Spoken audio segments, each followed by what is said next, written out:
Report. आप देख रहे हैं बांसवाड़ा न्यूज चैनल।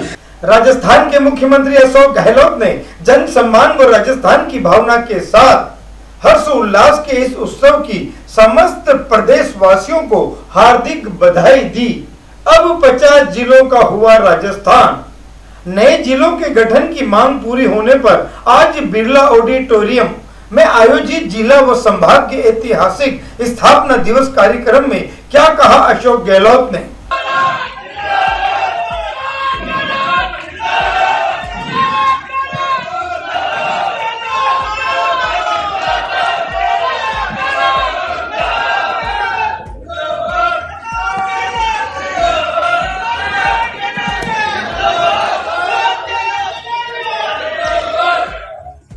बहुत बहुत स्वागत, बहुत बहुत अभिनंदन माननीय मुख्यमंत्री राजस्थान सरकार। एक नया राजस्थान बनाने का इरादा मन में है, बढ़ रहे हैं प्रगति की ओर हम जिस रफ्तार से, कर रहा हमको नमन ये विश्व भी उस पार से। और एक बार फिर आप सभी का बहुत बहुत स्वागत और अभिनंदन। नवनिर्मित जिलों पर उपस्थित, स्थापना समारोह में उपस्थित हमारे सभी प्रभारी माननीय मंत्री गणों का, हमारे प्रशासनिक अधिकारी गणों का, जनप्रतिनिधि गणों का और उन जिलों की आवाम जो वहां मौजूद है, आप सभी का एक बार पुनः बहुत बहुत स्वागत, बहुत बहुत अभिनंदन। और आइए करते हैं स्वागत का सारस्वत अनुष्ठान। सबसे पहले हमारे धर्म गुरु जो आज हमारे बीच मौजूद हैं, हम सबसे पहले अनुरोध करना चाहेंगे अति सम्मानीय महंत कैलाश जी मोती डोंगरी, आप यहाँ मंच पर पधारें। और अनुरोध करना चाहेंगे श्री रामलाल जी जाट साहब, माननीय राजस्व मंत्री राजस्थान, आप महंत जी का स्वागत और सम्मान। यही आप आइए यही बोला जी, आइए जी। पुष्प गुच्छ भेंट कर हम स्वागत और सम्मान करेंगे और उसके साथ ही नन्हा पौधा भेंट कर स्वागत और सम्मान करना चाहेंगे महंत जी का। बहुत बहुत स्वागत, बहुत बहुत अभिनंदन। ये नन्हा पौधा और पुष्प गुच्छ, पहले रुको, पुष्प गुच्छ पहले पुष्प गुच्छ पहले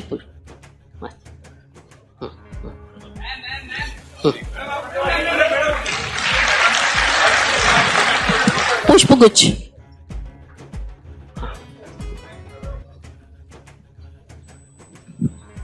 बहुत बहुत स्वागत, बहुत बहुत अभिनंदन। माननीय मुख्यमंत्री जी ने स्वागत और अभिनंदन किया महंत कैलाश जी का। और अब अनुरोध करना चाहेंगे जनाब सैयद अनवर शाह साहब, डायरेक्टर अल जामियातुल आलिया, आप मंच पर तशरीफ लाएं।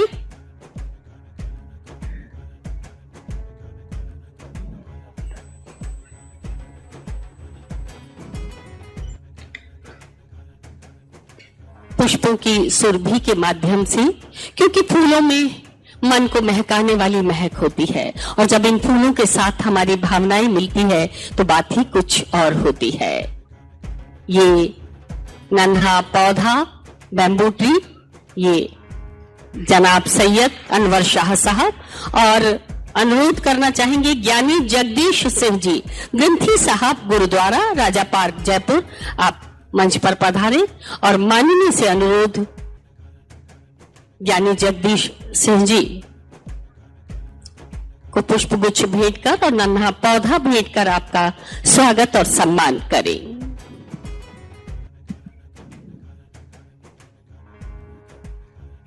जी,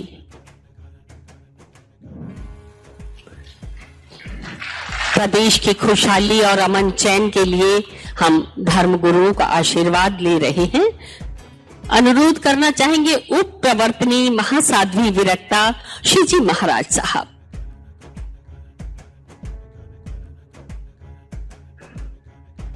महासाध्वी विरक्ता माता जी से अनुरोध।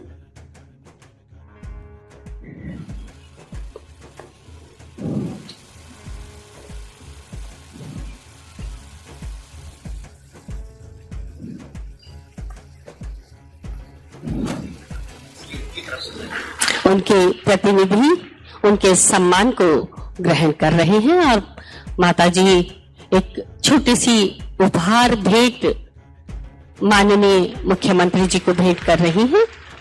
और इसके साथ ही bishop Joseph, bishop Jaipur, bishop Joseph साहब आप मंच पर तशरीफ लाएं। मुख्य सचिव श्रीमती उषा शर्मा जी सूत की माला से सम्मान कर रही थी उप प्रवर्तनी माता जी का। बिशप जोसेफ,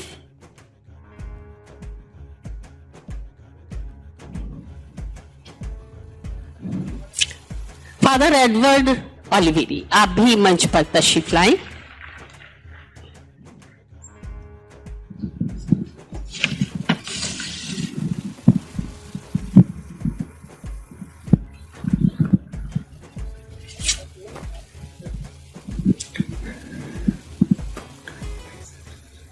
बहुत बहुत स्वागत, बहुत बहुत अभिनंदन फादर एडवर्ड ओलिवेरी।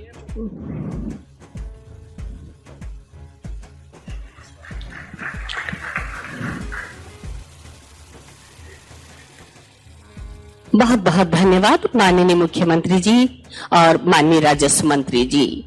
और आइए करते हैं एक बार फिर स्वागत का सारस्वत अनुष्ठान। एक बार जोरदार तालियों से माननीय मुख्यमंत्री जी और उनके सरकार के सभी साथियों का अभिनंदन। सबसे पहले माननीय मुख्यमंत्री राजस्थान सरकार श्री अशोक गहलोत जी आपका स्वागत करने के लिए अनुरोध करना चाहेंगे। माननीय राजस्व मंत्री श्री रामलाल जाट साहब से आप माननीय मुख्यमंत्री जी को सूत की माला पहनाकर और हरियाली, खुशहाली, वृद्धि और समृद्धि का प्रतीक ये छोटा सा नन्हा हरा भरा पौधा भेंट कर माननीय का स्वागत और अभिनंदन करें।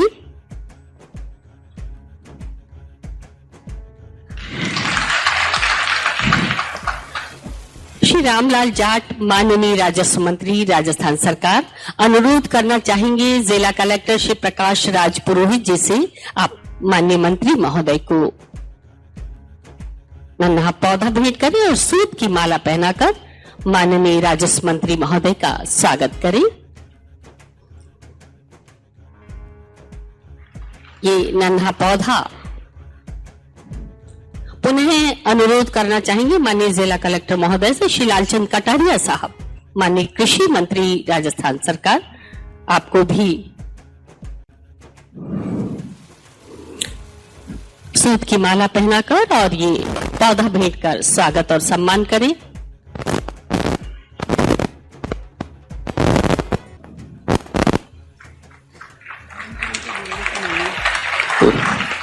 पुनः आपसे अनुरोध करना चाहेंगे माननीय खाद्य और आपूर्ति मंत्री श्री प्रताप सिंह जी खाजरियावास का भी स्वागत और सम्मान करें।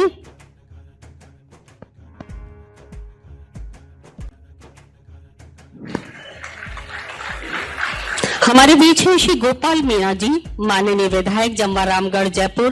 दिनेश जी अतिरिक्त जिला कलेक्टर आपसे अनुरोध। हमारे बीच है श्री अमीन कागजी जी माननीय विधायक किशनपोल जयपुर।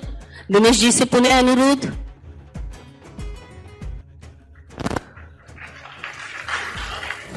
हमारे बीच है श्री आलोक बेनीवाल जी माननीय विधायक शाहपुरा। अमृता चौधरी जी से अनुरोध। अमृता जी अतिरिक्त जिला कलेक्टर जयपुर आप श्री आलोक बेनीवाल जी माननीय विधायक शाहपुरा को पुष्पगुच्छ भेंट करें और सूत की माला के साथ सम्मान करें। हमारे बीच है श्री रफीक खान साहब माननीय विधायक आदर्श नगर आपके स्वागत के लिए भी पुनः अनुरोध।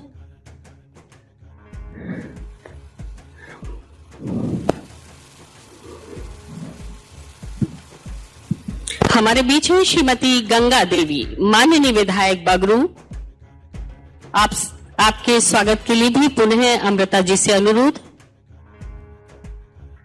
हमारे बीच है श्रीमती उषा शर्मा मुख्य सचिव महोदया राजस्थान सरकार। माननीय जिला कलेक्टर महोदय से अनुरोध।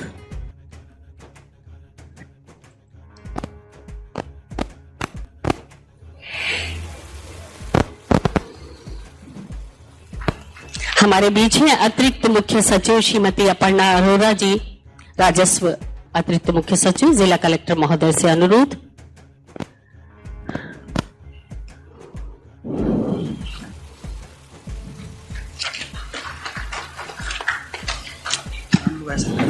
का कलेक्टर साहब भी और हमारे बीच हैं श्री राम लोभाया सर, आपका स्वागत जिला कलेक्टर महोदय। आप पूर्व जी, ये था स्वागत का सारस्वत अनुष्ठान। हमने अपने अतिथियों का, आप सबका हृदयस्थ और अंतस्थ भाव से स्वागत किया, सम्मान किया, और हम यही कहेंगे कि फूलों को हम बिछाएं कहाँ है हमारी बिसात, कांटे मगर हम उठा लेंगे आप सबकी राह से।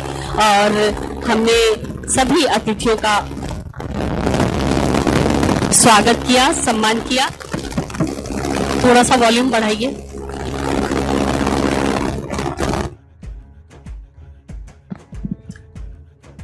माननीय मुख्यमंत्री महोदय और सम्मानित मंच का स्वागत और सम्मान। और अब अनुरोध करना चाहेंगे जिला कलेक्टर महोदय से, आप सभी का शाब्दिक स्वागत करें और अधिसूचना का पठन करें। श्री प्रकाश राज पुरोहित जी, जिला कलेक्टर जयपुर। आज के इस कार्यक्रम में मंचासीन मुख्य अतिथि महोदय माननीय मुख्यमंत्री महोदय श्री अशोक गहलोत जी, मंचासीन अतिथिगण श्री रामलाल जाट जी माननीय राजस्व मंत्री महोदय, श्री लालचंद कटारिया जी माननीय कृषि मंत्री महोदय, श्री प्रताप सिंह खाचरियावास जी माननीय खाद्य एवं नागरिक आपूर्ति विभाग मंत्री महोदय, श्री गोपाल मीणा जी माननीय विधायक जमवारामगढ़, अमीन कागजी विधायक किशनपोल, आलोक बेनीवाल जी विधायक शाहपुरा, रफीक खान जी विधायक आदर्श नगर, गंगा देवी जी विधायक बगरू, आदरणीय उषा शर्मा जी मुख्य सचिव महोदय, अपर्णा अरोड़ा जी अतिरिक्त मुख्य सचिव राजस्व विभाग, श्री राम लोभाया जी अध्यक्ष जिला गठन समिति, यहाँ पर उपस्थित सभी धर्मगुरु, उपस्थित सभी जो दोनों जिलों से पधारे हुए नागरिकगण, मेरे को यहाँ पर जिले की जो अधिसूचना है उसके पठन के लिए निर्देशित हुआ है, मैं उसको आप सबके सामने मैं पढ़ता हूँ। राजस्थान भू राजस्व अधिनियम 1956 की धारा 15-16 द्वारा प्रदत्त शक्तियों का उपयोग करते हुए इस संबंध में जारी पूर्व अधिसूचनाओं के आंशिक अधिक्रमण में राजस्थान सरकार एतद द्वारा निम्न प्रकार आदेश प्रदान करती है। जिलों का गठन पुनर्गठन। जयपुर जिले का मुख्यालय जयपुर होगा, जिसमें निम्नलिखित उपखंड तथा तहसीलें सम्मिलित होंगी। उपखंड 1 जयपुर, इसमें तहसील जयपुर तहसील का नगर निगम हेरिटेज एवं नगर निगम ग्रेटर के अंतर्गत आने वाला समस्त भाग एवं तहसील कालवाड़ का नगर निगम जयपुर ग्रेटर के अंदर आने वाला समस्त भाग। उपखंड आमेर, इसके अंदर तहसील आमेर का नगर निगम जयपुर हेरिटेज के अंदर आने वाला समस्त भाग, तहसील सांगनेर का नगर निगम जयपुर ग्रेटर के अंतर्गत आने वाला समस्त भाग। सेकंड जयपुर ग्रामीण जिला गठित किया जाता है, जिसका मुख्यालय जयपुर होगा। जयपुर ग्रामीण जिले में निम्नलिखित उपखंड तथा तहसीलें सम्मिलित होंगी। पहला उपखंड जयपुर, इसमें तहसील रहेंगी तहसील जयपुर का नगर निगम हेरिटेज और नगर निगम ग्रेटर के अंतर्गत आने वाले भाग को छोड़कर शेष समस्त भाग। तहसील कालवाड़ का नगर निगम जयपुर ग्रेटर के अंतर्गत आने वाले भाग को छोड़कर समस्त भाग। सेकंड उपखंड सांगनेर तहसील का नगर निगम जयपुर ग्रेटर के अंतर्गत आने वाले भाग को छोड़कर शेष समस्त भाग। आमेर तहसील के नगर निगम जयपुर हेरिटेज के अंतर्गत आने वाले भाग को छोड़कर समस्त भाग। तहसील जालसू। उपखंड बस्सी तहसील तुंगा। उपखंड चाकसू तहसील कोटखावदा। उपखंड जमवारामगढ़ तहसील आंधी। उपखंड चोमू तहसील चोमू। उपखंड सांबरलेख तहसील फुलेरा सांबरलेख। उपखंड माधोराजपुरा तहसील माधोराजपुरा। उपखंड रामपुरा डाबड़ी तहसील रामपुरा डाबड़ी। उपखंड किशनगढ़ रेनवाल तहसील किशनगढ़ रेनवाल। उपखंड जोबनेर तहसील जोबनेर। उपखंड शाहपुरा तहसील शाहपुरा। यह अधिसूचना दिनांक 7 अगस्त 2023 से प्रभावी होगी। धन्यवाद। बहुत बहुत धन्यवाद जिला कलेक्टर जयपुर श्री प्रकाश राज पुरोहित जी। और माननीय मुख्यमंत्री महोदय के नेतृत्व में राजस्थान नई ऊंचाइयां छूने को अग्रसर, अंतिम व्यक्ति तक संचालित योजनाओं की पहुंच और राजस्थान के आवाम के हर जरूरतमंद की जरूरत को पहुंचने समझने वाले दूरदृष्टा हमारे माननीय मुख्यमंत्री जी ने अपने पहले कार्यकाल में ही कई योजनाओं का, कई नवाचारों का सूत्रपात कर दिया था। और अब इसी क्रम में नवगठित जिलों और नए संभागों का स्थापना समारोह के इस आयोजन में मौजूद हैं आप सब, हम सब।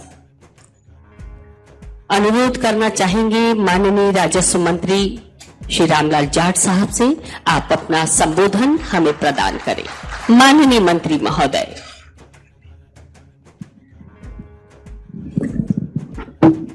बोलो भारत माता की, भारत माता की। सम्मानीय राजस्थान के यशस्वी मुख्यमंत्री महोदय आदरणीय अशोक गहलोत साहब, साथ ही हमारे मंत्रिमंडल के साथी कृषि मंत्री लालचंद कटारिया साहब, हमारे साथी मंत्री भाई प्रताप सिंह जी खचरियावास साहब, हमारे वीसी के माध्यम से जुड़े हुए हमारे समस्त मंत्रीगण, साथ ही हमारे विधायक साथी भाई रफीक साहब, कागजी साहब, गंगाबेन जी, गोपाल जी और भी सभी वीसी के माध्यम से जुड़े हुए हमारे विधायकगण, जनप्रतिनिधिगण, हमारे प्रशासनिक इकाई की मुखिया चीफ सेक्रेटरी आदरणीय उषा शर्मा जी, हमारे जिला बनाने वाली कमेटी के अध्यक्ष आदरणीय रामलोभाया साहब, राजस्व सचिव अर्पणा जी, विधायक आलोक जी और भी सभी अधिकारीगण, जिला कलेक्टर साहब, सभी धर्मगुरु के संत महात्माओं, सभी को मेरा चरणों में प्रणाम नमन, सभी कार्यकर्तागण, सरपंच, वर्तमान भूतपूर्व मीडिया के साथीगण।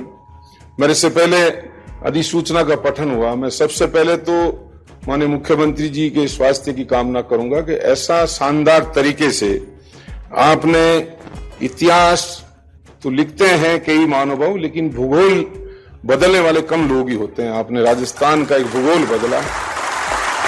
मैं आपके उज्जवल भविष्य की कामना करूंगा कि राजनीति में ऐसे महापुरुष जिंदा रहना चाहिए जो आम लोगों की चौमुखी विकास की सोच रखते हो, लंबा विजन रखें, सीधा लोगों को लगे कि वास्तव में अब हमारे घर की समस्या मिटाने का काम जो अशोक गहलोत जी ने इन 4.5 साल में किया। मैं भी इतनी बार विधायक रहा हूं, डेयरी कोऑपरेटिव मिल का चेयरमैन रहा हूं, पुलिस में कांस्टेबल भी रहा, आर्मी में भी कांस्टेबल रहा, तमाम जगह किसान परिवार से गांव में खेती करते हुए आया। तो ऐसे चौमुखी विकास की सोच रखने वाले आदरणीय मुख्यमंत्री अशोक गहलोत जी ने जो काम किया, वास्तव में कई लोग फिर भी विरोध विपक्ष में या लोकतंत्र में रहते हुए करते हैं, लेकिन एक समझने की आवश्यकता है। आज तमाम उन झीलों की जो बरसों से मांग, आज इन धर्मगुरुओं के समक्ष माननीय मुख्यमंत्री जी ने उन झीलों का आज से ही अधिसूचित होकर नया काम जो शुरू हुआ, इससे सीधा फायदा किस तरह होगा, ये एक समझने की बात है। आम लोगों को कई बार लोग कहते हैं कि हमारा जिला छोटा बन गया, कोई कहता हमारा जिला बड़ा हो गया, कोई कहता मेरी सीमा में इधर गांव नहीं आया, मेरे इधर नहीं आया। लेकिन आप एक बात पे विचार करो कि इन 4.5 साल में प्रशासनिक इकाइयों का जो विकेंद्रीकरण हुआ, जिस तरह सुलभ न्याय मिले, आज किस तरह मुकदमे हैं, आज विधानसभा में क्वेश्चन लगते हैं, 5-5 लाख मुकदमे रेवेन्यू कोर्टों में, राजस्व विभाग में, एसडीएम, तहसीलदार जी, आरडब्ल्यू, एडीएम, कलेक्टर, कमिश्नर के वहां पेंडिंग है। कितने लोग तकलीफ पा रहे हैं, इस बात पे कोई नहीं सोचता। सीधा फायदा इन जिलों का जो आम लोगों को होगा, आप कभी भूतों ने भविष्य, ये धर्मगुरु के सामने श्रावण मास चल रहा है, आप लोग विचार करिए। आज पढ़े लिखे बुद्धिजीवी लोग देखते हैं कि वास्तव में इन 4.5 साल में 1,500 के लगभग तो नए राजस्व गांव का नव निर्माण हुआ, जिसको भारत सरकार भी मानती, राजस्थान सरकार भी मानती। सीधी भाषा में कहें, जीवने के लिए जाते हैं तो चिट्ठी समाज की चलती, लेकिन राज की चिट्ठी नहीं चलती। राज की चिट्ठी देने का उन 1,500 गांव में पहली बार मुख्यमंत्री अशोक गहलोत जी ने किया, एक बहुत बड़ा काम किया। कई सरकारें आई वोट से, लेकिन कभी उन्होंने इस तरह का विकेंद्रीकरण का नहीं सोचा।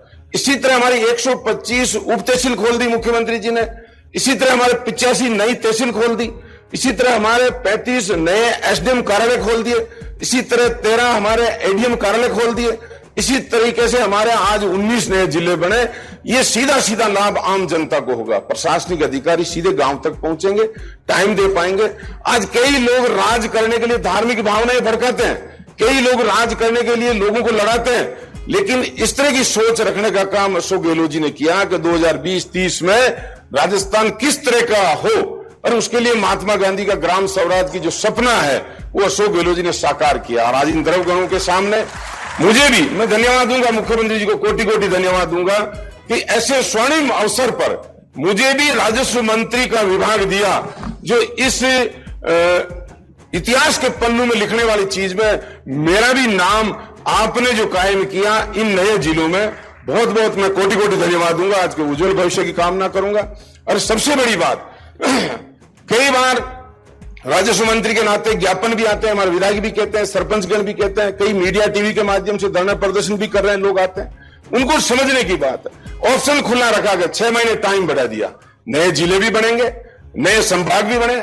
आज छोटे जिले हरियाणा में, आज भी महेंद्रगढ़ जिला है, उसका ऑफिस है नारनौल में। गुजरात के अंदर आज भी बनासकांठा और साबरकांठा, उसके ऑफिस दूसरी जगह है, जिले वहां है। ऐसे कई जिले हैं। और आपने एक्सपेरिमेंट के तौर पर राम लुभाया जी को मैं धन्यवाद दूंगा, उन्होंने उनकी कमेटी का टाइम बढ़ाया, वो और लोगों की सुनेंगे, और लोगों की सुनकर और नए जिले का ऑप्शन जो खुला रखा कि आने वाले समय में जनता के लिए सुलभ न्याय के लिए आप और जिलों का गठन करने का जो निर्णय खुला रखा, एक बहुत अच्छा काम रखा, बहुत ही अच्छा काम। मैं मीडिया के माध्यम से भी तमाम हमारे उन भाई जो कोई ज्ञापन दे रहे हैं, कोई धरने दे रहे हैं, उनको भी मैं निवेदन करूंगा, आप राम लुभाया जी कमेटी में रखें, और जो मौका होगा उसमें निश्चित रूप से आप मुख्यमंत्री जी का जो सपना है कि राजस्थान किस तरह हो, हर घर में न्याय हो, हर घर में खुशहाली आए, उसके लिए आप इनका सहयोग करें। राजनीति में निश्चित रूप से, राजनीति से ऊपर उठकर उन लोगों को आह्वान करूंगा जो कई बार व्हाट्सएप यूनिवर्सिटी से भड़काने का काम करते हैं, कई बार ऐसी चीजें डालने का काम करते हैं, तेरा जिला तो इधर चला गया, अब तेरे का कौन पूछने वाला। कोई जिला कहीं नहीं गया, और सीमाएं छोटी हुई। अगर और खुला ऑप्शन है, कोई ग्राम पंचायत चाहती मुझे इधर नहीं रहना, मुझे उधर रहना, आप लिख के दें, आपकी ग्राम सभा का निर्णय एसडीएम, तहसीलदार, कलेक्टर के माध्यम से भेजे, राम लुभाया जी कमेटी के माध्यम से जिस जिले को इधर करना, उधर करना, तहसील को मिलाना, मुख्यमंत्री जी के माध्यम से हम करवा देंगे। कहीं चिंता करने की आवश्यकता नहीं। अमुक लोग केवल राजनीतिक व्हाट्सएप यूनिवर्सिटी से झूठ पर भ्रामक प्रचार फैलाने का काम कर रहे हैं। मैं आपको निवेदन करूंगा इस मीडिया के माध्यम से, आज वीसी के माध्यम से, आप कतई चिंता नहीं करें, आप विधिवत तरीके से कमेटी के अंदर रखें, हम उसका सही न्याय करेंगे। यही बात कहते हुए मैं आप सबके उज्जवल भविष्य की कामना करता हूं। नए जिले का समर्पण आज से हुआ, उनको अच्छा न्याय मिलेगा। और एक बार और अशोक गहलोत जी के नेतृत्व में सरकार आगे रिपीट हो, उसके लिए सारे द्वार खुले रख रखे, हम सब मिलकर प्रयास करेंगे, तो निश्चित रूप से नए जिले भी होंगे और तहसीलें बनेगी और उपखंड बनेंगे। जितना न्याय आने वाले समय में परिसीमन होगा लोकसभा विधानसभा का, और हमारे एमएलए भी बनेंगे, हमारे एमएलसी भी आएंगे, हमारे सांसद भी बनेंगे, हमारे नए जिला प्रमुख बनेंगे। कब बन पाएंगे? जब रेवेन्यू इकाइयों का पुनर्गठन होगा, जब रेवेन्यू इकाइयों का विकेंद्रीकरण होगा, और वो काम अशोक गहलोत जी ने किया। इसलिए राजनीति में ऐसे आदमी को जिंदा रखने का हमारा धर्म बनता है। मैं तमाम भाइयों से आह्वान करूंगा, आप ऐसे धरने प्रदर्शन को छोड़कर सहयोग करें, हम सब मिलकर राजस्थान का नया इतिहास लिखेंगे। यही बात कहते हुए बात को समाप्त करता हूं। धन्यवाद, जय हिंद, नमस्कार। धन्यवाद, बहुत बहुत धन्यवाद माननीय राजस्व मंत्री श्री रामलाल जाट साहब। और हमारे बीच है नव जिला गठन समिति के अध्यक्ष श्री राम लुभाया जी, भारतीय प्रशासनिक सेवा के पूर्व सेवानिवृत्त अधिकारी। आपसे अनुरोध करना चाहेंगे, आप अपना संबोधन हमें प्रदान करें।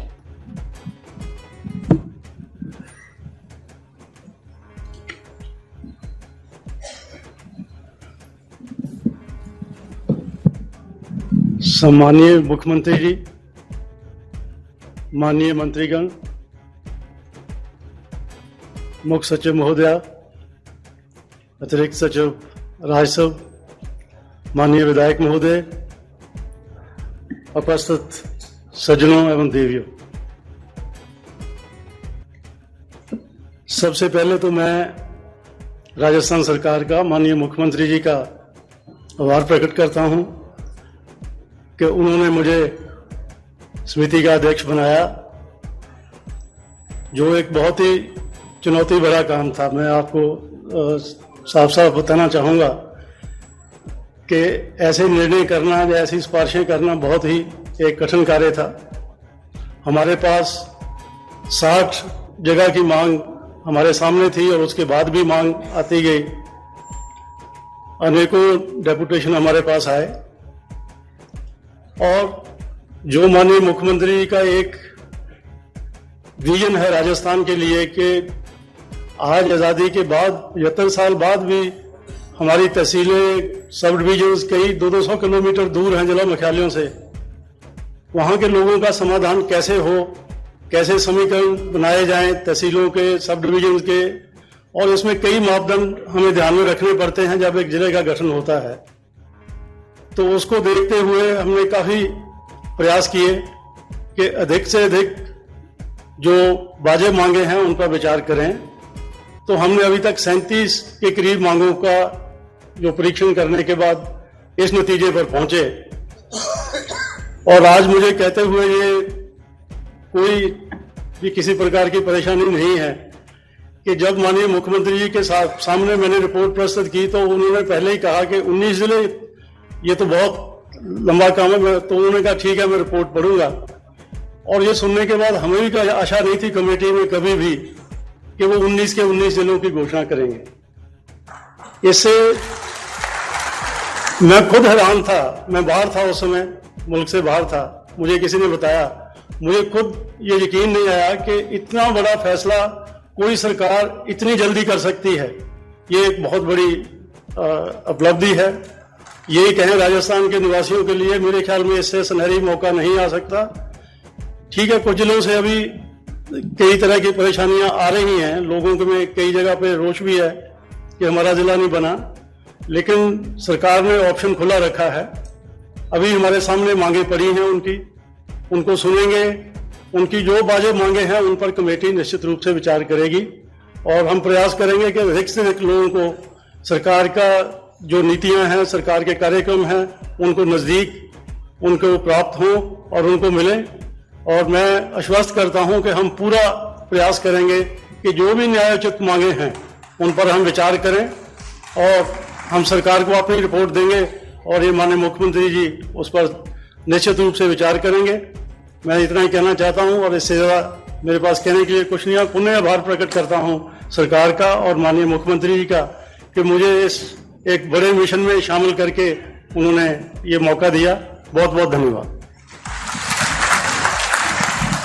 धन्यवाद, बहुत बहुत धन्यवाद श्री रामलो भाया जी। और माननीय मुख्यमंत्री जी के नेतृत्व में राजस्थान सरकार राजस्थान को स्वर्णिम राजस्थान बनाने के लिए एक के बाद एक सपनों को आकार दे रहे हैं, और आज का ये दिन स्वर्णिम अक्षरों से लिखा जाएगा। ईश्वर करे दुनिया के किसी जलजले के सामने ये सिलसिला कभी रुके नहीं, कभी थमे नहीं।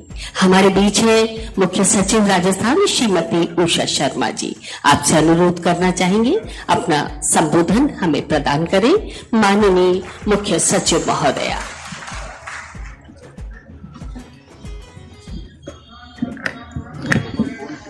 आज के समारोह के मुख्य अतिथि माननीय मुख्यमंत्री महोदय, राजस्थान के समस्त नवीन जिलों से जुड़े हुए माननीय मंत्रीगण, मंच पर सभी माननीय मंत्रीगण सदस्य, सांसदगण, विधायकगण, जनप्रतिनिधिगण, धर्म गुरुजन, सभी अधिकारीगण, नवीन जिलों से मेरे बड़ी संख्या में जुड़े हुए निवासी और मीडिया बंधुओं,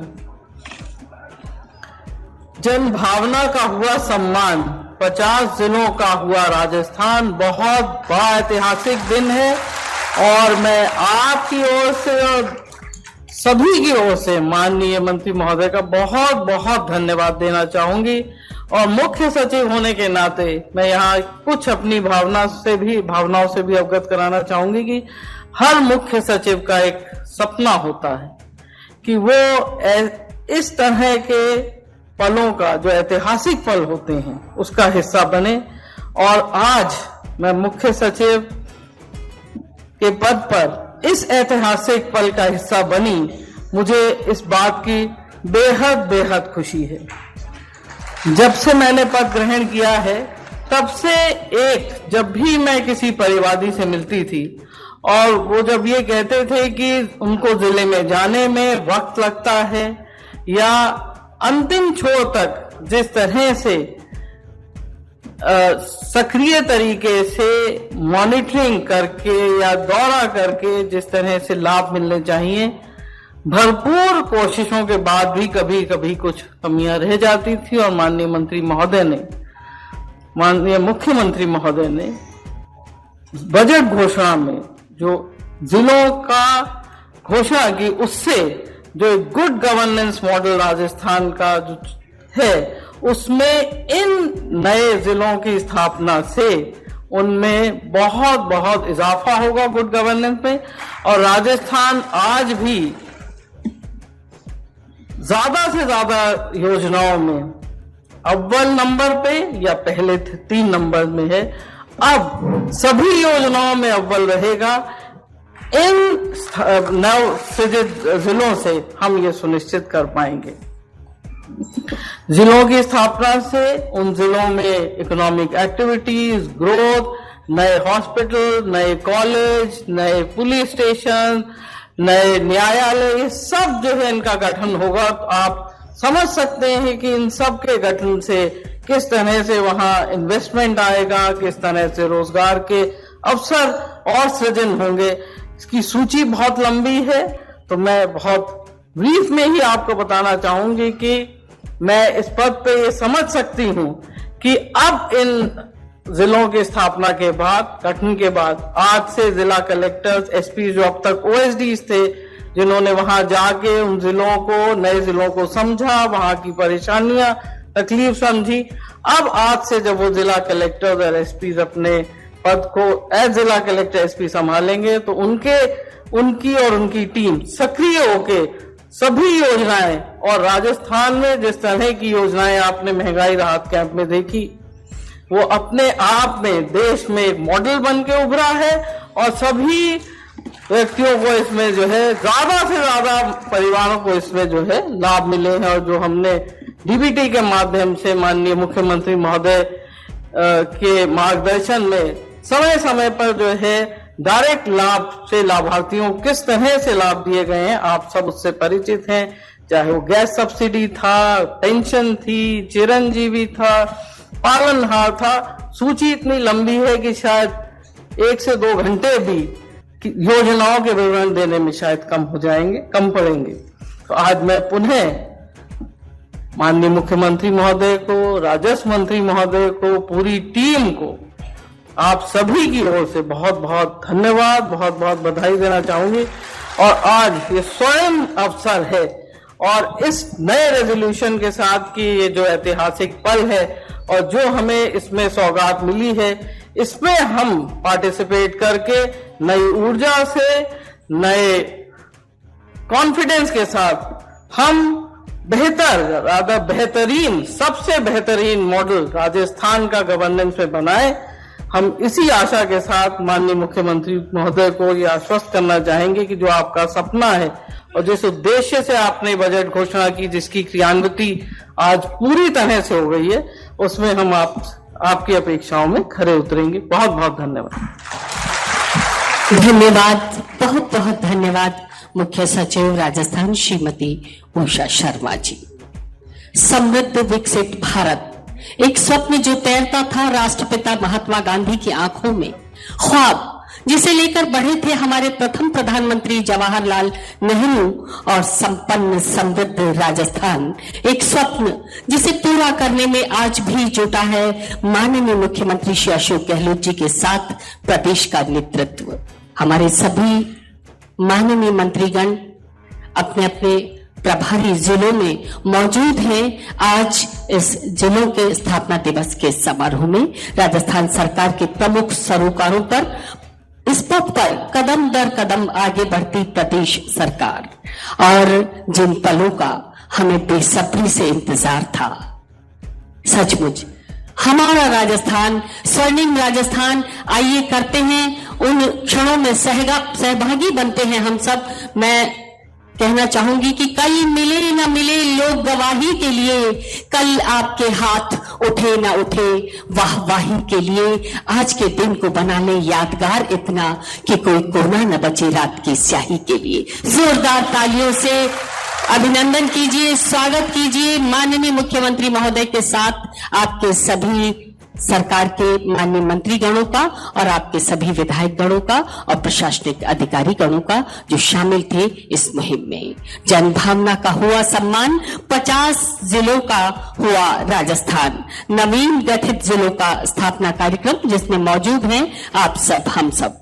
जन भावना के सम्मान के साथ हम आपको बता दें, भौगोलिक दृष्टि से सबसे बड़ा राज्य होने के साथ राजस्थान में प्रशासनिक सुदृढ़ीकरण की आवश्यकता लंबे वक्त से महसूस की जा रही थी। बड़े जिले, बड़े संभाग होने के कारण सर्विस डिलीवरी मुश्किल होती थी और आम जन को भी जिला मुख्यालय तक जाने में बहुत अधिक समय लगता था। अब नए जिलों, नए संभागों के बनने के समय और संसाधनों में बचत होगी और काम की नई रफ्तार आएगी और नए अवसर पैदा होंगे। आज सभी नवसृजित जिलों का स्थापना दिवस विधि विधान से हर्षोल्लास पूर्वक मनाया जा रहा है। सभी प्रदेशवासियों को माननीय मुख्यमंत्री जी ने इस मौके पर बहुत सारी बधाई दी है। जनभावना का हुआ सम्मान, 50 जिलों का हुआ राजस्थान और उनमें शामिल होंगे अनूपगढ़, बालोतरा, ब्यावर, डीडवाना, कुचामन, दूदू, गंगापुर सिटी, जयपुर केकड़ी, कोटपुतली, बहरोड,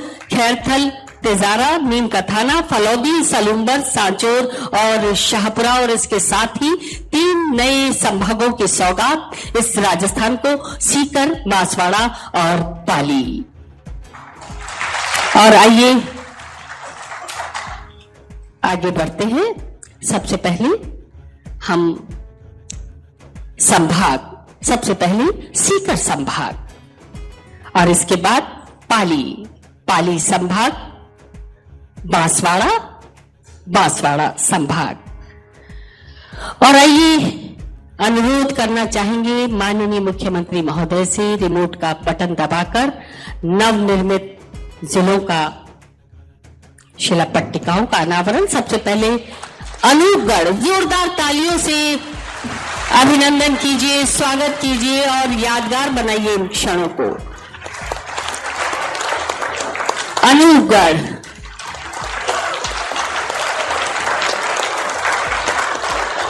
माननीय से पुनः अनुरोध बालोतरा,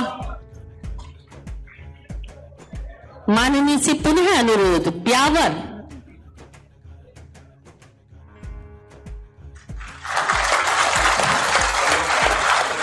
डीडवाना, कुचामन, इसके बाद ब्यावर। जी जी ठीक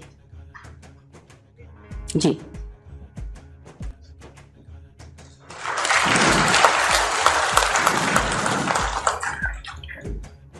डीडवाना, कुचामन,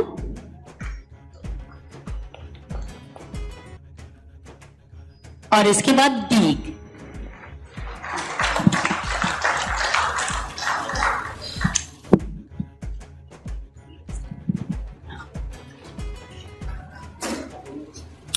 डीग, यह था डीग जिला।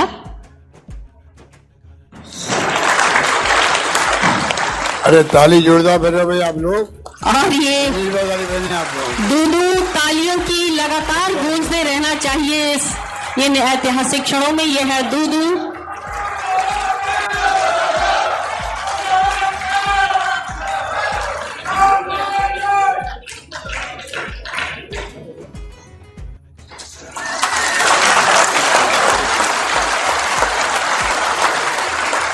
यह है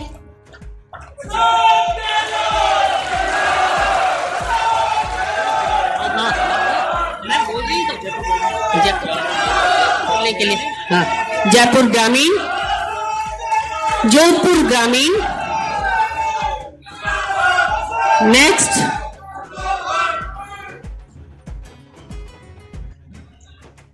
आपका उत्साह और उल्लास देखते ही बनता है। यह है केकड़ी, खैरथल,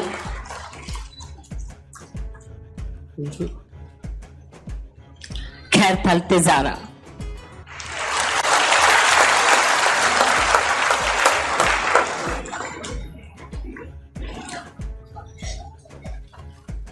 और अब कोटपुतली, बहरोड।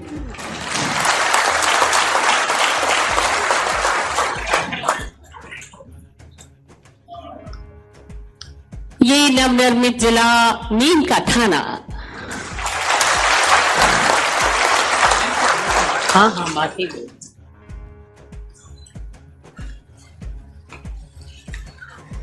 और अब फलौदी,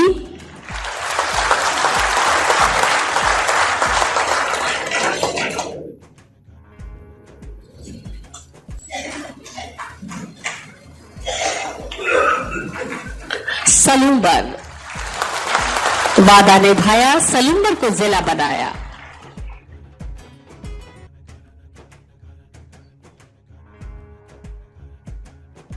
सांचौर,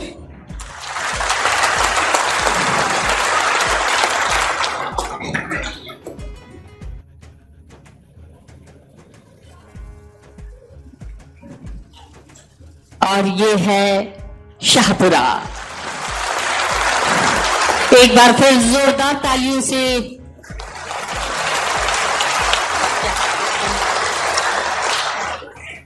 बहुत बहुत आभार, बहुत बहुत धन्यवाद माननीय मुख्यमंत्री जी।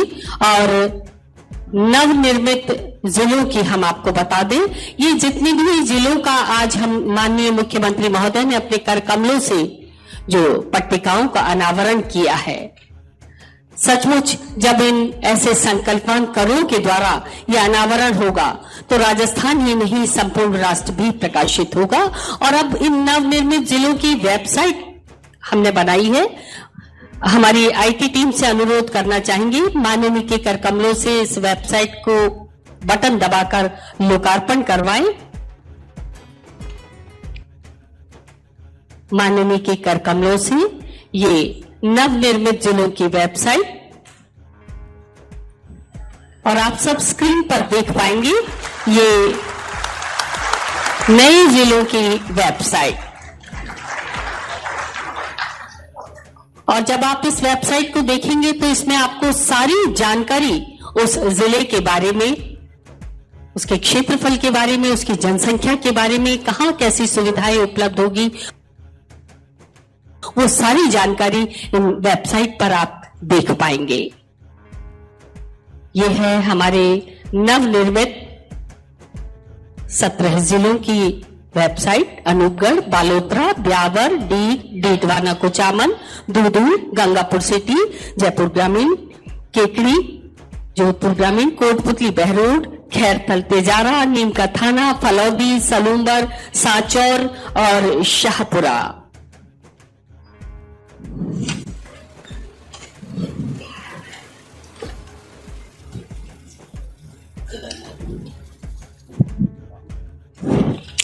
ये वेबसाइट हम देख रहे हैं स्क्रीन पर, जो कि आने वाले समय में बहुत उपयोगी सिद्ध होगी हम सब के लिए।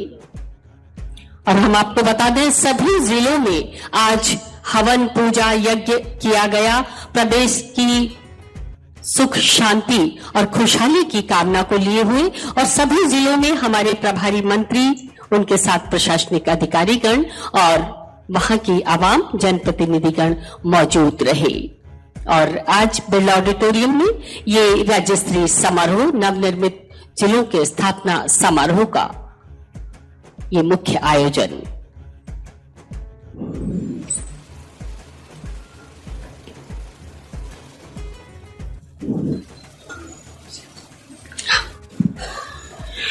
और बेशक हम सबको राजस्थान पर गर्व है। स्वर्णिम राजस्थान, हमारा राजस्थान, और हमारे इस राजस्थान का गौरव, राजस्थान का अभिमान हमारे माननीय मुख्यमंत्री राजस्थान सरकार श्री अशोक गहलोत।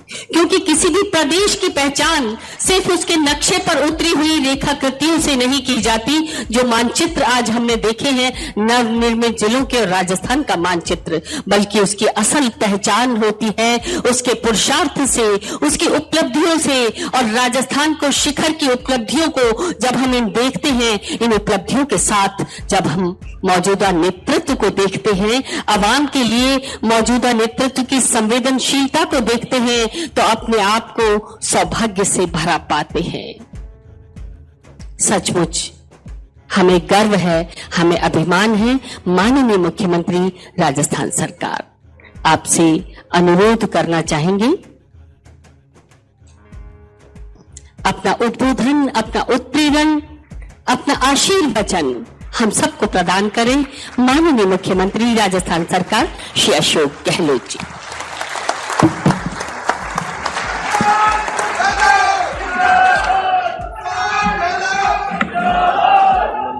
हमारे राजस्व मंत्री रामराज जाट साहब, कृषि मंत्री लालचंद कटारिया जी, खाद्य नागरिक आपूर्ति मंत्री प्रताप सिंह खचरिया जी, हमारे विधायक अरविंद कागजी जी, रविंद्र खान साहब, गंगा देवी जी, गोपाल मीणा जी, आलोक बेनीवाल जी, यहाँ उपस्थित संदीप चौधरी जी और अध्यक्ष जो है जिला पुनर्गठन समिति के रामलवाई जी, चीफ सेक्रेटरी साहिबा श्रीमती उषा शर्मा जी, एचईएस रेवेन्यू अल्पना अरोड़ा जी, डीएम जयपुर प्रकाश पुरोहित जी और यहाँ उपस्थित हमारे धर्म गुरु में कैलाश महंत जी, महंत मोदी डोंगरी, जनाब सैयद अनवर साहब, डायरेक्टर अल जामियातुल आलिया ज्ञानी जगदीश सिंह जी, ग्रंथी गुरुद्वारा साहिब राजा पार्क, उप प्रवर्तनी महासौधरी विवेकता श्री श्री जी महाराज साहब, बिशप जोसेफ जी, फादर एल्बर्ट ओलिवरी जी और तमाम हमारे 17 जिले जो बने हैं नए, उनसे जुड़े तमाम हमारे मंत्रीगण के साथीगण, विधायकगण, जनप्रतिनिधिगण, प्रधानगण, प्रमुखगण, जिला परिषद सदस्य और जिला पंचायत समिति सदस्यगण, प्रदेशवासियों, भाई और बहनों, आज राजस्थान आजादी के बाद में एक इतिहास बनाने जा रहा है। आप सबको मालूम है कि जब आजाद हुआ हमारा मुल्क, उसके साथ में राजस्थान के अंदर भी जिस रूप में 22 रजवाड़े थे राजस्थान के अंदर और उनका एकीकृत हुआ, वो वक्त भी याद है। और जिस रूप में शुरुआत हुई उसके बाद में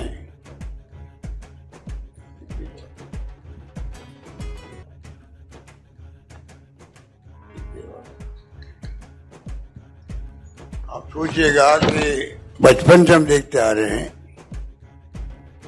30 मार्च 49 को जो प्रिंसली स्टेट से जोड़ करके ग्रेटर राजस्थान बना, 1956 के अंदर राज्यों का पुनर्गठन हुआ, आयोग बना, शिवप्रजा लागू हुई और वर्तमान राज्य अस्तित्व में आया। उस समय हमारी जनसंख्या 2 करोड़ थी, लगभग 2.25 करोड़ थी, 26 जिले थे। उसके बाद में 26 सालों बाद में और 7 साल में आप समझिए 56 के बाद में 23 तक 67 सालों के अंदर लगभग 70 सालों में 7 जिले बने थे। जब 2.25 करोड़ की आबादी थी, अब वो 3 गुना बढ़ के 7 करोड़ की आबादी हो गई। हमने महसूस किया कि आबादी के हिसाब से प्रशासनिक कंट्रोल होना आवश्यक है, वरना ऐसे जिले हैं राजस्थान में जहां पर उस जिले के एक गांव से अगर मुख्यालय जाए तो 250-300 किलोमीटर जाना पड़ता है। जैसे कोई जयपुर से जोधपुर जा रहा हो, जोधपुर से जयपुर आ रहा हो, बीकानेर से जयपुर आ रहा हो, इतना दूर जाना पड़ता है जिला मुख्यालय पर। ऐसे जिले भी थे। तो सोच समझ कर हम लोगों ने एक साथ में, जैसा भी उस हमारी कही थी, जन भावना का हुआ सम्मान, 50 जिलों का हुआ राजस्थान।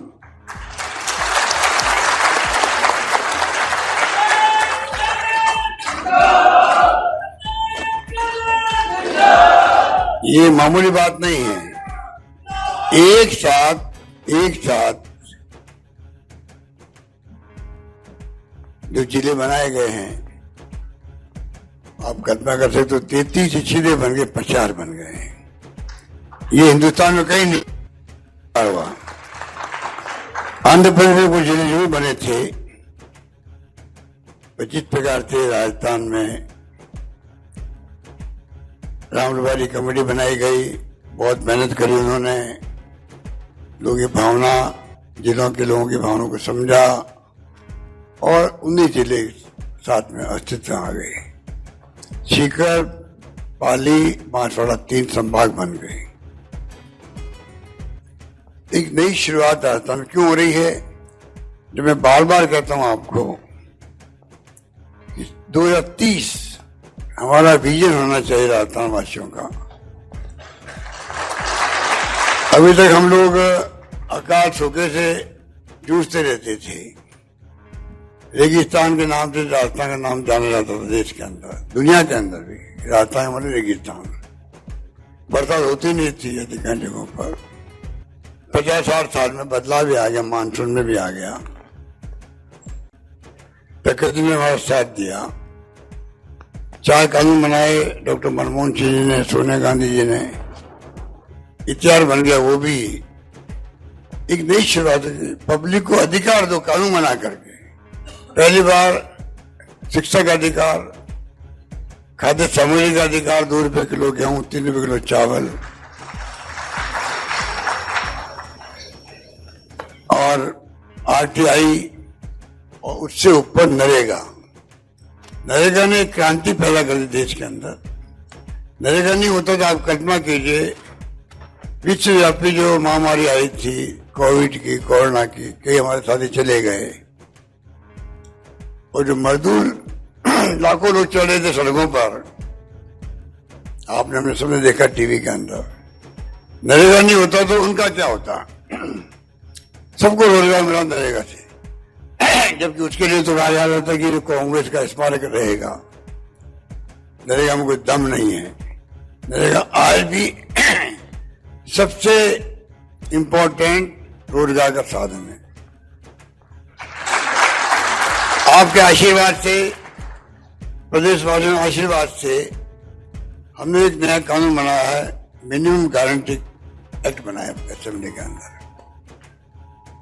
उसके अंतर्गत हमने कहा है कि नरेगा का 100 दिन का रोजगार पार्लियामेंट कानून से मिल रहा है। अब हम राजस्थान में 125 दिन की गारंटी देंगे पब्लिक को, मिनिमम गारंटी देंगे। अब आपको कानून बना के गारंटी मिली हो, समझने की कोशिश करें पूरे प्रदेशवासी। राजस्थान मिनिमम इनकम गारंटी,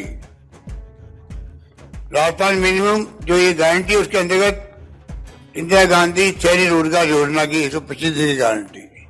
ये भी क्रांतिकारी काम है। जो गरीब रहते हैं गांव के अंदर, किसान रहते हैं, पर शहरों में जो गरीब आते हैं उनको ही गारंटी मिल गई काम लेने की। अभी तक हमारे लोग कुछ समझ भी नहीं पाते हैं, और हम समझाने में कामयाब भी नहीं हो पाते हैं कि 100 दिन की गारंटी थी पार्लियामेंट की, जो मैं बार बार कहता हूँ मनमोहन सिंह जी, सोनिया गांधी जी ने कानून बनाया। उसमें आम जनता को नहीं मालूम है कि काम सरकार को देना ही पड़ेगा। अगर काम नहीं मिलेगा 15 दिन के अंदर, तो कलेक्टर को घर बैठे उनको तनख्वाह देनी पड़ेगी, 1/3 तनख्वाह देनी पड़ेगी।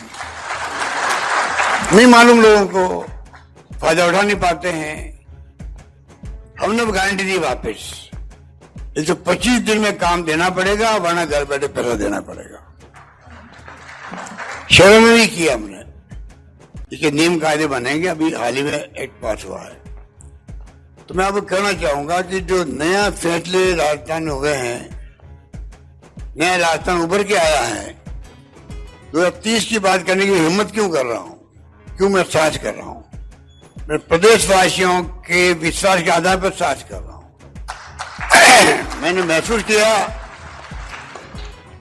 किया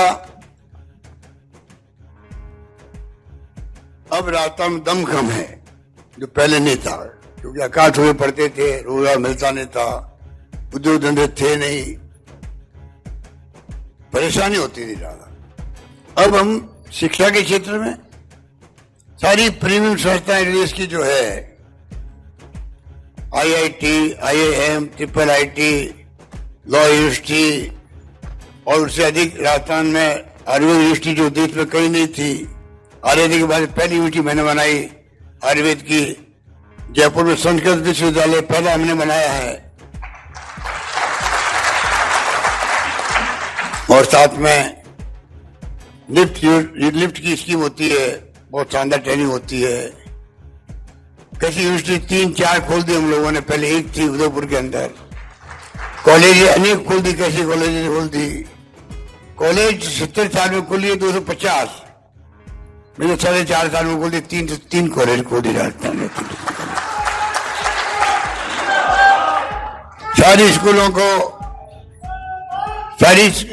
सेकेंडरी थी, सबको सीनियर सेकेंडरी बना दी एक झटके के अंदर। प्राइमरी से मिडिल से सीनियर सेकेंडरी सीधी। प्राइमरी की तो कोई संख्या ही नहीं है। विश्वविद्यालय 6 थे जब मैं पहली बार मुख्यमंत्री बना। आप लोगों के प्रदेशवासी सुन रहे इस प्रोग्राम को, इसलिए मैं कहना चाहूंगा, प्रदेशवासी को संबोधित कर रहा हूं मैं कि मेरे मैं पहले था मुख्यमंत्री तो 6 विश्वविद्यालय थे राजस्थान के अंदर। आज राजस्थान में 96 विश्वविद्यालय है, 96 विश्वविद्यालय। तो आप सोच सकते हो इतना। ए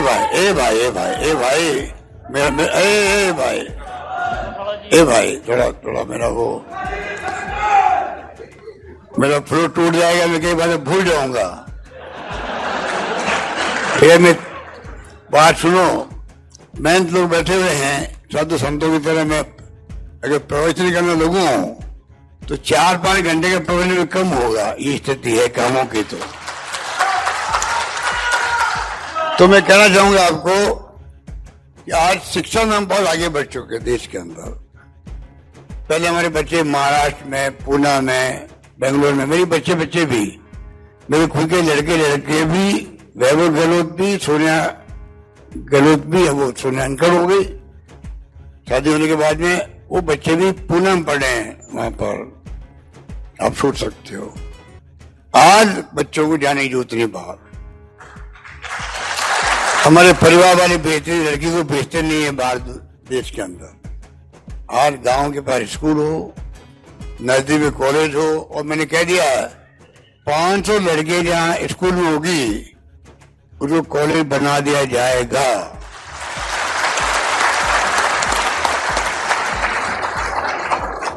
ये मैं चंद उदाहरण दे रहा हूं जो मुझे याद आ रहे हैं। तो आप सोच सकते हो कि हमने शिक्षा में बहुत क्रांति कर ली है। हम क्वालिटी में जोर दे रहे हैं, अच्छी क्वालिटी हो। नौकरी लगा रहे हैं हम, 3 लाख नौकरी हिंदुस्तान में किसी राज्य में नहीं लग रही होगी, हम लगा रहे हैं। 26 लाख बच्चे जा रहे थे एग्जाम देने के लिए,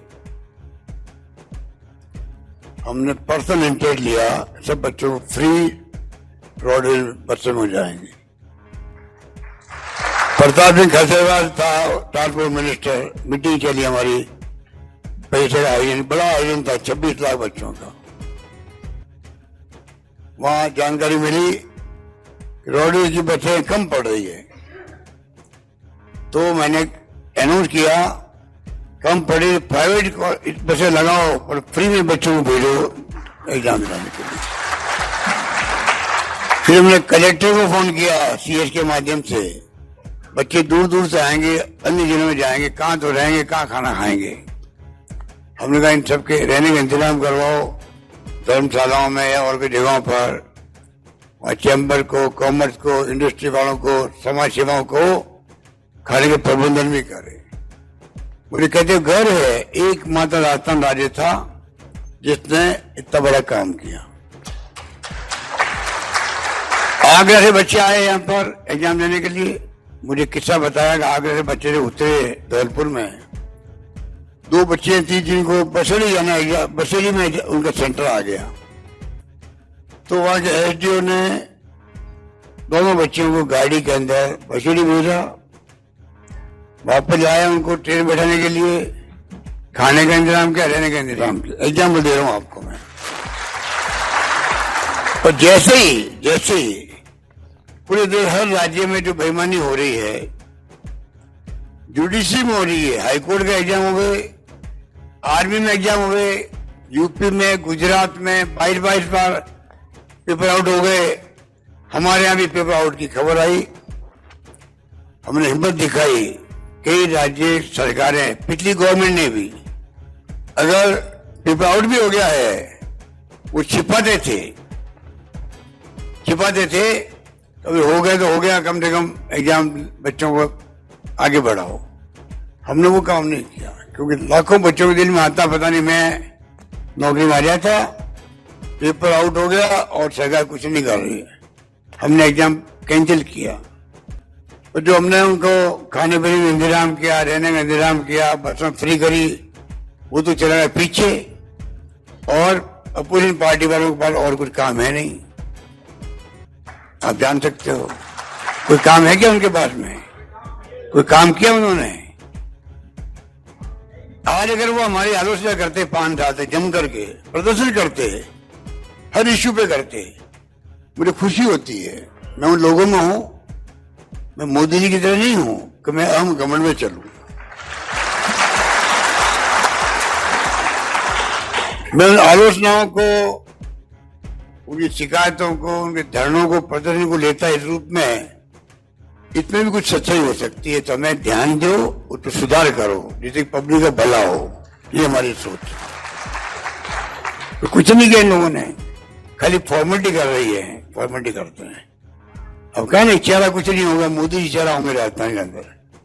तो मोदी जी आएंगे सड़कें बनाने के लिए राजस्थान में, मोदी जी आएंगे पीएचई खोलने के लिए, मोदी जी आएंगे कॉलेज खोलने के लिए, मोदी जी आएंगे तहसील खोलने के लिए, मोदी जी आएंगे एडीएम लगाने के लिए, मोदी जी आएंगे यहाँ पर। उनके चेहरे इलेक्शन लड़ेंगे वो, बता दीजिए आप। कहाँ जा रहे लोग, कहाँ जा रहा देश? सरकारें गिरा रहे हैं।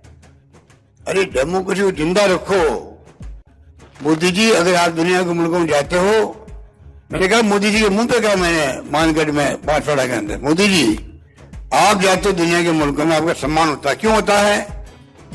क्योंकि दुनिया जानती है कि आप गांधी के देश से आए हो।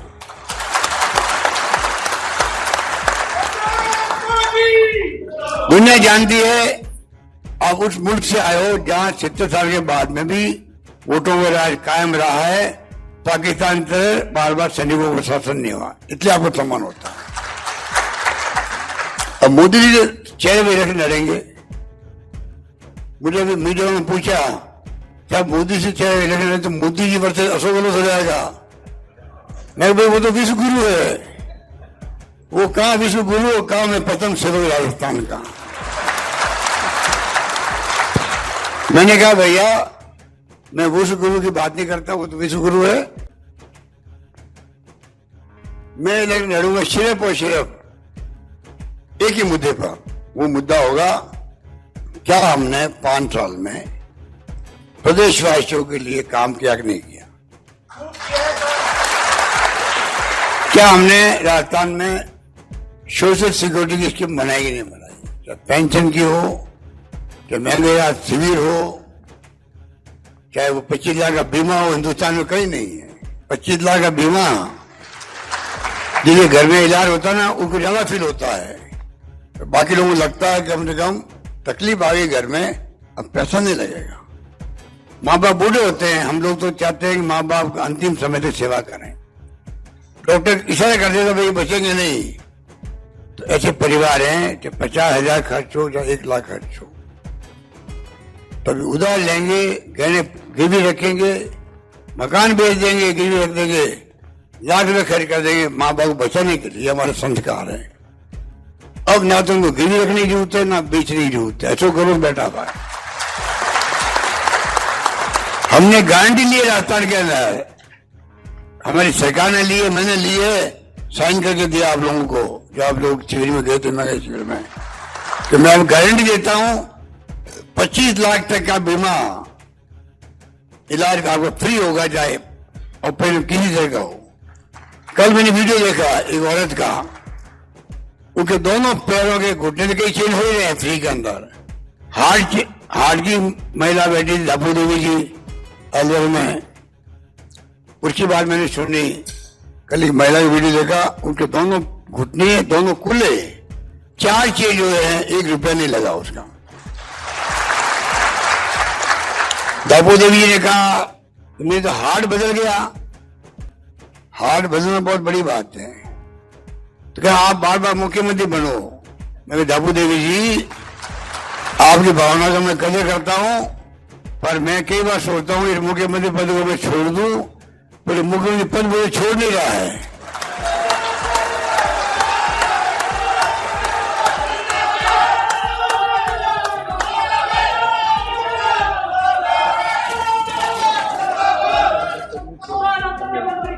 अरे बात सुनो, मैं कहता हूं हर बात में बोलता हूं सोच समझ के बोलता हूं।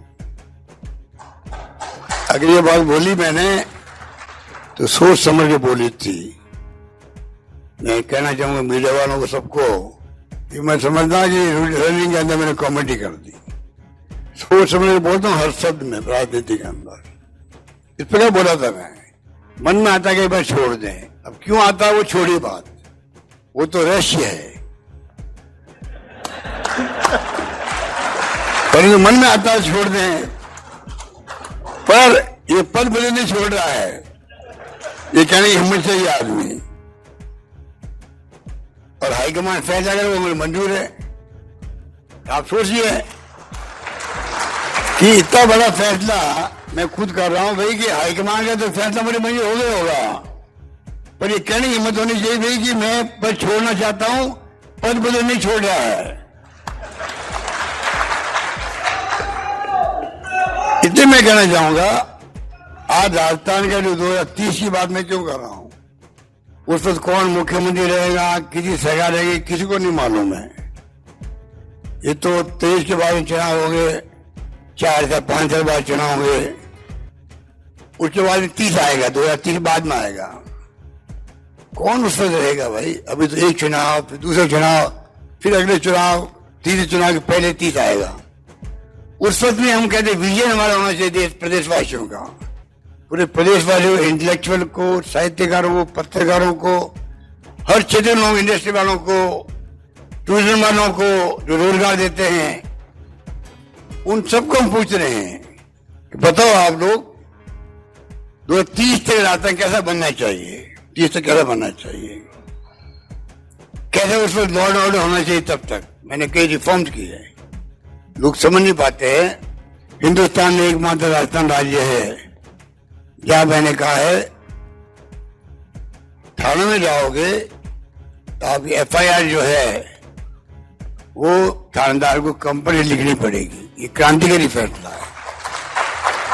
लोग जाते नहीं थाने के अंदर, जाएंगे वहां बेइज्जती कर देगा पुलिस वाला, तू ताम बात कर, तू आया, कैसा आया, कहां से आया है। अच्छे से लोग भी भाग जाते वहां पर, क्या बेइज्जती करवाएं। अब कंपल्सरी कर दी मैंने कहा इससे संख्या बढ़ेगी, नंबर बढ़ेंगे, और लोगों को न्याय मिलेगा, फरियादी को न्याय मिलेगा। वो हो रहा है। ये लोग जो हैं बीजेपी वाले, ये कहते हैं राजस्थान में अभी मणिपुर, बताइए प्रधानमंत्री जी, मुझे अफसोस होता है, प्रधानमंत्री पद के हम मान सम्मान आज भी करते हैं। प्रधानमंत्री देश का होता है, वो देश का होता है, वो बीजेपी का नहीं होता है। अब प्रधानमंत्री जी को अभी तक भ्रम है मैं बीजेपी के प्रधानमंत्री में क्या कर सकता हूं। उनके जो व्यवहार है देश के अंदर, बोलने में, चालने में, बॉडी लैंग्वेज में, चलो वो एक पार्टी की प्रधानमंत्री है, वो खाली हिंदुओं के प्रधानमंत्री है। क्या बात कर रहा आप? ये बहुत खतरनाक बात है। प्रधानमंत्री अगर आप चुने गए हो डेमोक्रेसी में, डेमोक्रेसी जिंदा कांग्रेस ने रखा है, डेमोक्रेसी हिसाब ने कांग्रेस ने करी है देश के अंदर। मान सम्मान गरीब का क्यों हो रहा है? हम जाके पैरों में हाथ लगा, मैं लगाता हूं, बूढ़ा आदमी हो, शल्यकारी हो, दलित हो, पिछड़ा कोई हो, भाई मेरे को आशीर्वाद देना। तो आप बताइए, मान सम्मान हो रहा है उसका। अगर वोटों में राज नहीं होता, गरीब को कौन पूछता देश के अंदर। और उसको जिंदा रखा कांग्रेस ने। इंदिरा गांधी चुनाव हार गई, एक सेकंड नहीं लगा, मुरारी भाई जैसा सत्ता संभाली, कि वो डेमोक्रेसी मजबूत हुई। तो कहने का मतलब है, अब मोदी जी अपने आप को क्यों मानते खाली मैं बीजेपी का प्रधानमंत्री हूं, मैं खाली हिंदुओं का प्रधानमंत्री हूं। हो रहा है देश के अंदर। पूरी दुनिया जो है, ये जो आप देखते हो मीडिया में कि बहुत बड़ा नेता बन गए प्रधानमंत्री जी दुनिया के मुल्कों के, हिंदुस्तान विश्व गुरु बन रहा है। वहां पता कीजिए जाकर अमेरिका के अंदर, जर्मनी में, इंग्लैंड के अंदर, यूरोप के अंदर, आपको मालूम पड़ेगा मणिपुर की घटना को लेकर वो क्या सोच रहे हैं। वहां की जनता में गृह हो गया, शुरू हो गया, गृह चल रहा है वहां पर। वहां के मुख्यमंत्री कह रहे हैं एक फिल्म आ गई कि रेप कर दिया बच्चियों का, पहले नंगी घुमाएगी बच्चे, 2 बच्चों को शहर के अंदर, फिर रेप किया, गैंग रेप। तो मीडिया ने पूछा कि क्या बात करते हो, ऐसे 100 केस हो चुके मेरे प्रदेश के अंदर, 1000 केस की एफआईआर हो गई है, मैं कुछ नहीं कर पा रहा हूं। तब भी मोदी जी राहुल हटाएंगे मुख्यमंत्री को, भाई राष्ट्रीय शासन लगा दो, वो भी शासन आपको ही होता, आप केंद्र में सजा में बैठे हो। और मुझे अफसोस हुआ जब सुप्रीम कोर्ट ने कहा वो क्या रहा देश के अंदर, मणिपुर में प्रधानमंत्री प्रकट हुए मीडिया के सामने और कह रहा मैं चाहूंगा प्रदेश के सब प्रदेशवासियों के मुख्यमंत्रियों को चाहूंगा और विशेष रूप से राजस्थान, छत्तीसगढ़ और मणिपुर के मुख्यमंत्री को कहना चाहूंगा वहां महिलाओं की रक्षा करो।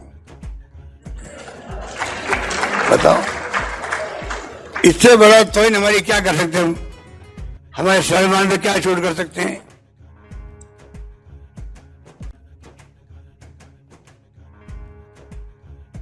घटना होती है। जोधपुर में हमारे 3 बच्चे थे, बीजेपी के लड़के थे, वो एक बच्ची दलित वर्ग की थी, रेप कर दिया उसका, 2 घंटे पकड़ लिया उनको, उनकी बात नहीं करेंगे ये लोग, क्योंकि वो बीजेपी से संबंधित बच्चे थे। बजरंग सेना को बनी हुई है अलवर साइड में, रेप कर दिया, उसका नाम नहीं लेंगे। मध्य प्रदेश रेप हो रहे, एक एक्स एमएलए बीजेपी के बेटे का उसमें नाम आ गया, उसका नाम नहीं लेंगे। कई घटनाएं हर राज्य में हो रही है, कहानी होती है, पर राजस्थान वो राज्य है, मैं दावे के साथ कह सकता हूं, जहां पर घटना होने के बाद में जितनी त्वरित गति से हमारी पुलिस ने कार्रवाई करी है, 3 घंटे में, 4 घंटे में, 6 घंटे में पकड़ लिया आरोपियों को। कितने राज्य में पकड़े जा रहे हैं। बिरौली घटना इतनी मानवीय घटना है, लड़की का रेप किया, क्या किया, जला दिया उसको, 5 जो लड़के थे वो 3 घंटे में पकड़ लिया सबको, 1-2 और भागे फिर रहे हैं। अब उसमें पुलिस पकड़ ही सकती है, घटना किसी के घर में होती है, मालूम पड़ता है आपको। ऐसी घटनाएं सुनते शर्म आती है। एक भाई ने अपनी बहन का रेप करने लग गया, कल ही खबर आई थी, हमारे राजस्थान में और कई राज्य में है, उनको 5 साल 10 साल की सजा हो गई है कोर्ट से। अलग बात है, घटनाएं होती, परिवार के रिश्तेदार, मिलने वाले। अभी खबर आई कि मजदूर काम करता है, उसके दोस्त ने उसकी बेटियों को, 2 बेटियों में रेप कर दिया। अब कौन कह रहे पुलिस वाले घर कर जाएंगे, आप हम लोग मालूम कर सकते हैं क्या। जब हालात इतनी निकृष्ट स्थिति में पहुंच गई है, क्यों पहुंच गई है, अगर हम लोग ध्यान नहीं देंगे नैतिकता पर, पूरे देश के केंद्र सरकार हो, राज्यों की सरकारें हो, अगर हम माहौल ऐसा नहीं रखेंगे देश के अंदर, कानून का राज नहीं रखेंगे, आज कानून की धज्जियां उड़ रही है, लोकतंत्र खतरे में है, संविधान की धज्जियां उड़ रही है, क्योंकि आप ईडी, इनकम टैक्स, सीबीआई के छापे डलवा रहे लोगों के यहाँ पर।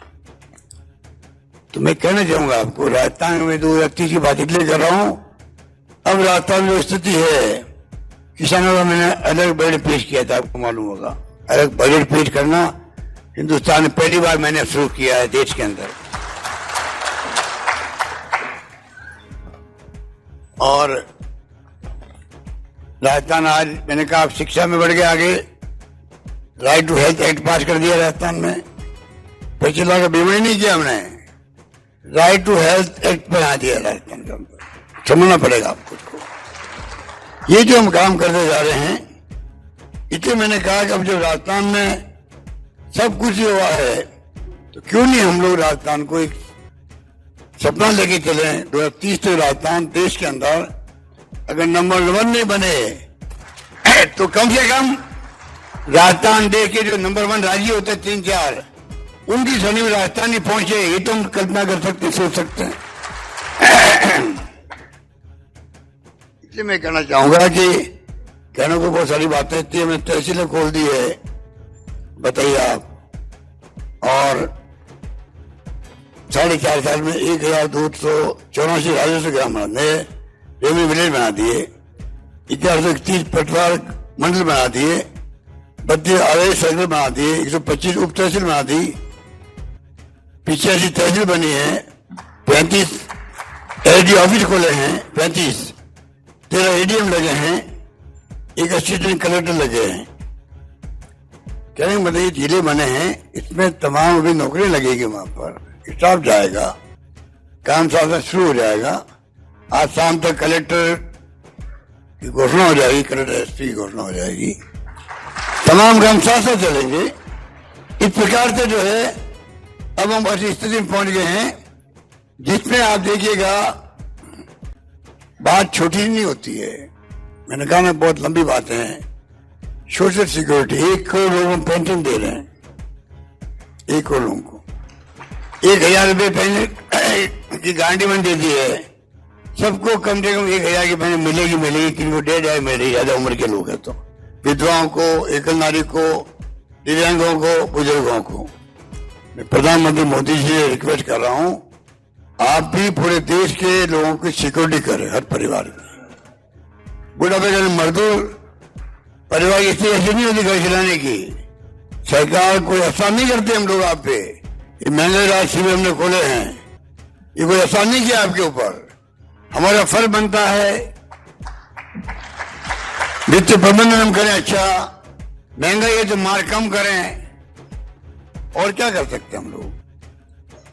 उस दिशा में आगे बढ़ रहे हैं। अब ग्रामीण ओलंपिक चल रहे हैं, पर तो ये कटारिया जी, प्रताप सिंह जी, महेश जोशी जी और कौन के लिए थे, गोविंद मेघवाल जी और कौन, चांदना जी, तो मंत्री खुद ही मंत्री भाई, वो खिलाने वाला है सबको। कैसे पूनिया जी, सबने कबड्डी मैच में भाग लिया। आज पिछली बार मैंने जब किया था 30 लाख लोग आए थे, पंजीकरण किया था, 10 लाख महिलाएं थी। इस बार 58 लोग आए हैं और 24-25 लाख महिलाएं उसके अंदर है। हर गांव में मैच चल रहे हैं अभी, 5-6 तरह के, वॉलीबॉल भी है, कबड्डी भी है, खो खो भी है। हम चाहते हैं हमारे यहाँ की प्रतिभाएं हैं वो आगे बढ़े, खिलाड़ी, और देश दुनिया में नाम करे। आज पूरे राज्यों के अंदर, देश के अंदर इन ग्रामीण ओलंपिक चर्चा हो रही है। राजीव गांधी ग्रामीण ओलंपिक की इसलिए हो रही है कि नया प्रयोग अच्छा किया है, गांव गांव के लोगों को मैदान में उतार दिया। बुढ़ापे के अंदर 80 साल की उम्र के लोग कबड्डी खेल रहे हैं, महिला कबड्डी खेल रही है। कल देखा मैंने फिल्म, वो सोशल मीडिया में महिलाओं की मैच देखी मैंने, बल्कि अखबार में आई थी, करती अखबार में आई थी महिला खेलती हुई। आप सोच सकते हो ये सोच है, जो सोच रखता सकारात्मक, उनके विचार से पैदा होते हैं। जो सोच सकते हैं नकारात्मक है, उनके सोच अलग ढंग के पैदा होते हैं। वो सोच होता है हिंसा का, वो सोच होता है तनाव का, दुर्भावना का, दुश्मनी निकालने का। गांधी जी ने क्या ये तो कहा था, हिंसा का जवाब हिंसा कभी नहीं हो सकता दुनिया के अंदर। अगर आप एक आंख फोड़ी किसी ने, उसका बदला एक आंख फोड़ के लोग है, पूरी दुनिया अंधी हो जाएगी, अंधी हो जाएगी। कितनी बड़ी बात कही गांधी जी ने। हिंसा का जवाब कभी हिंसा नहीं हो सकता है। क्या ये हमारे मोदी जी की पार्टी, आरएसएस वाले इन बातों को समझ रहे हैं क्या? रविन्द्रनाथ टैगोर ने कहा था, जिसको ये मानते हैं, राष्ट्र की तरह ही बड़ी मानवता होती है। अगर मानवता ही नहीं होगी, मानव को लोग हम लोग सेव नहीं करेंगे, प्रेम भाव नहीं रखेंगे, तो राष्ट्र कहां रहेगा आपका? क्या ये सोचते हैं? ये स्थिति है देश के अंदर। ये सब लोग बोर तो नहीं हो रहे हो?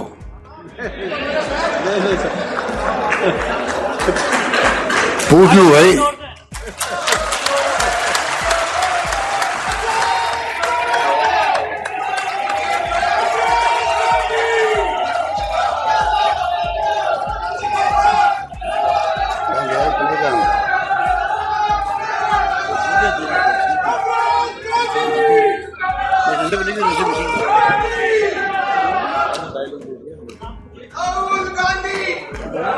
अब देखो आप 5-10 मिनट लगा लूंगा मेरे ख्याल से।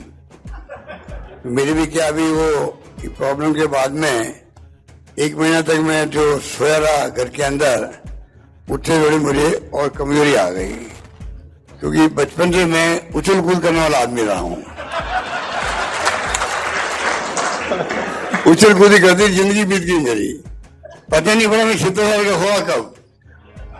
ये तो कोरोना आया, मैं घर पे लगा 3 बार कोरोना मुझे हो गया है, और कोरोना के कारण मेरे को हार्ट का वो स्टेंट भी लग गया है।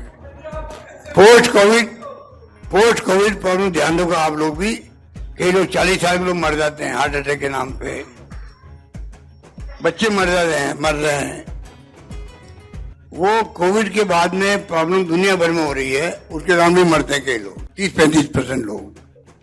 किसी आंख खराब हो रही है, किसी का थकावट आती है, किसी की मेमोरी खत्म हो रही है, ये पोस्ट कोविड है। तो कहने का मतलब मेरी स्टेंट लग गया तो मुझे मालूम पड़ी वास्तव मेरी अभी एज हो रही दिखती है। या मैं कहीं जादू शादी ब्याह में बच्चों के, तो दूल्हे का या दुल्हन का बाप कहता है आप मेरी शादी में आए थे साहब, तो मालूम पड़ी है तेरी शादी में आया था, तेरी बच्चों की शादी हो रही है, इसके मतलब मेरी उम्र भी बढ़ के दिखती है। वो तो मालूम भैया मेरे को परमानेंट दुआ है मेरे साथ में प्रदेशवासियों की। अब तुम बताओ यार, अगर दुआ नहीं होती तो मैं बार बार कहता हूं कि मेरी कम्युनिटी माली कम्युनिटी है, एक एमएलए असेंबली में माली कम्युनिटी का, और वो मैं खुद ही हूं। तब भी मुझे प्रदेशवासी, मुझे छत्तीसगढ़ के लोग बर्दाश्त करेंगे, कम बात है क्या, बर्दाश्त ही करें। वो 3 बार मुख्यमंत्री बना दिया सोनिया गांधी ने मुझे, राहुल गांधी ने 3 बार, होता कभी हिंदुस्तान में।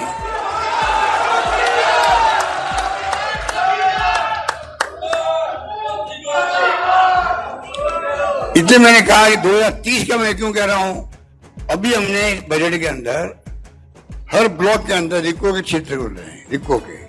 आप कल्पना कीजिए, हर ब्लॉक एसडीओ हेडक्वार्टर पर इंडस्ट्री के रिको के सेंटर खुलने लग गए। वहां पर छोटे मोटे वहां पर उद्योग धंधे लगेंगे, वहां पे लोगों के। एमएसएमई का हमने एक्ट बना दिया असेंबली के अंदर। तो इस प्रकार से हमने जो एक्शन किए है ना, शिक्षा में, स्वास्थ्य में, बिजली में, पानी में कुछ कमी आ रही, बिजली भी मुझे मालूम संकट है वो, और सड़कों में 1,40,000 किलोमीटर सड़क हम बना रहे हैं, 1,40,000 किलोमीटर। गांव में जाओगे सड़कें अच्छी मिलेगी, अब कहीं कहीं टूटी हो जाती है मालूम मुझे, बरसात में टूट जाती है अलग बात है, अच्छी क्वालिटी सड़कें मिलेगी। ये सब काम जब मैंने किए हैं तो मेरे दिमाग में आ रहा है कि मैं क्यों नहीं आगे बढ़ूं। और देखिए एक और चार्ट सुनाऊं मैं आपको।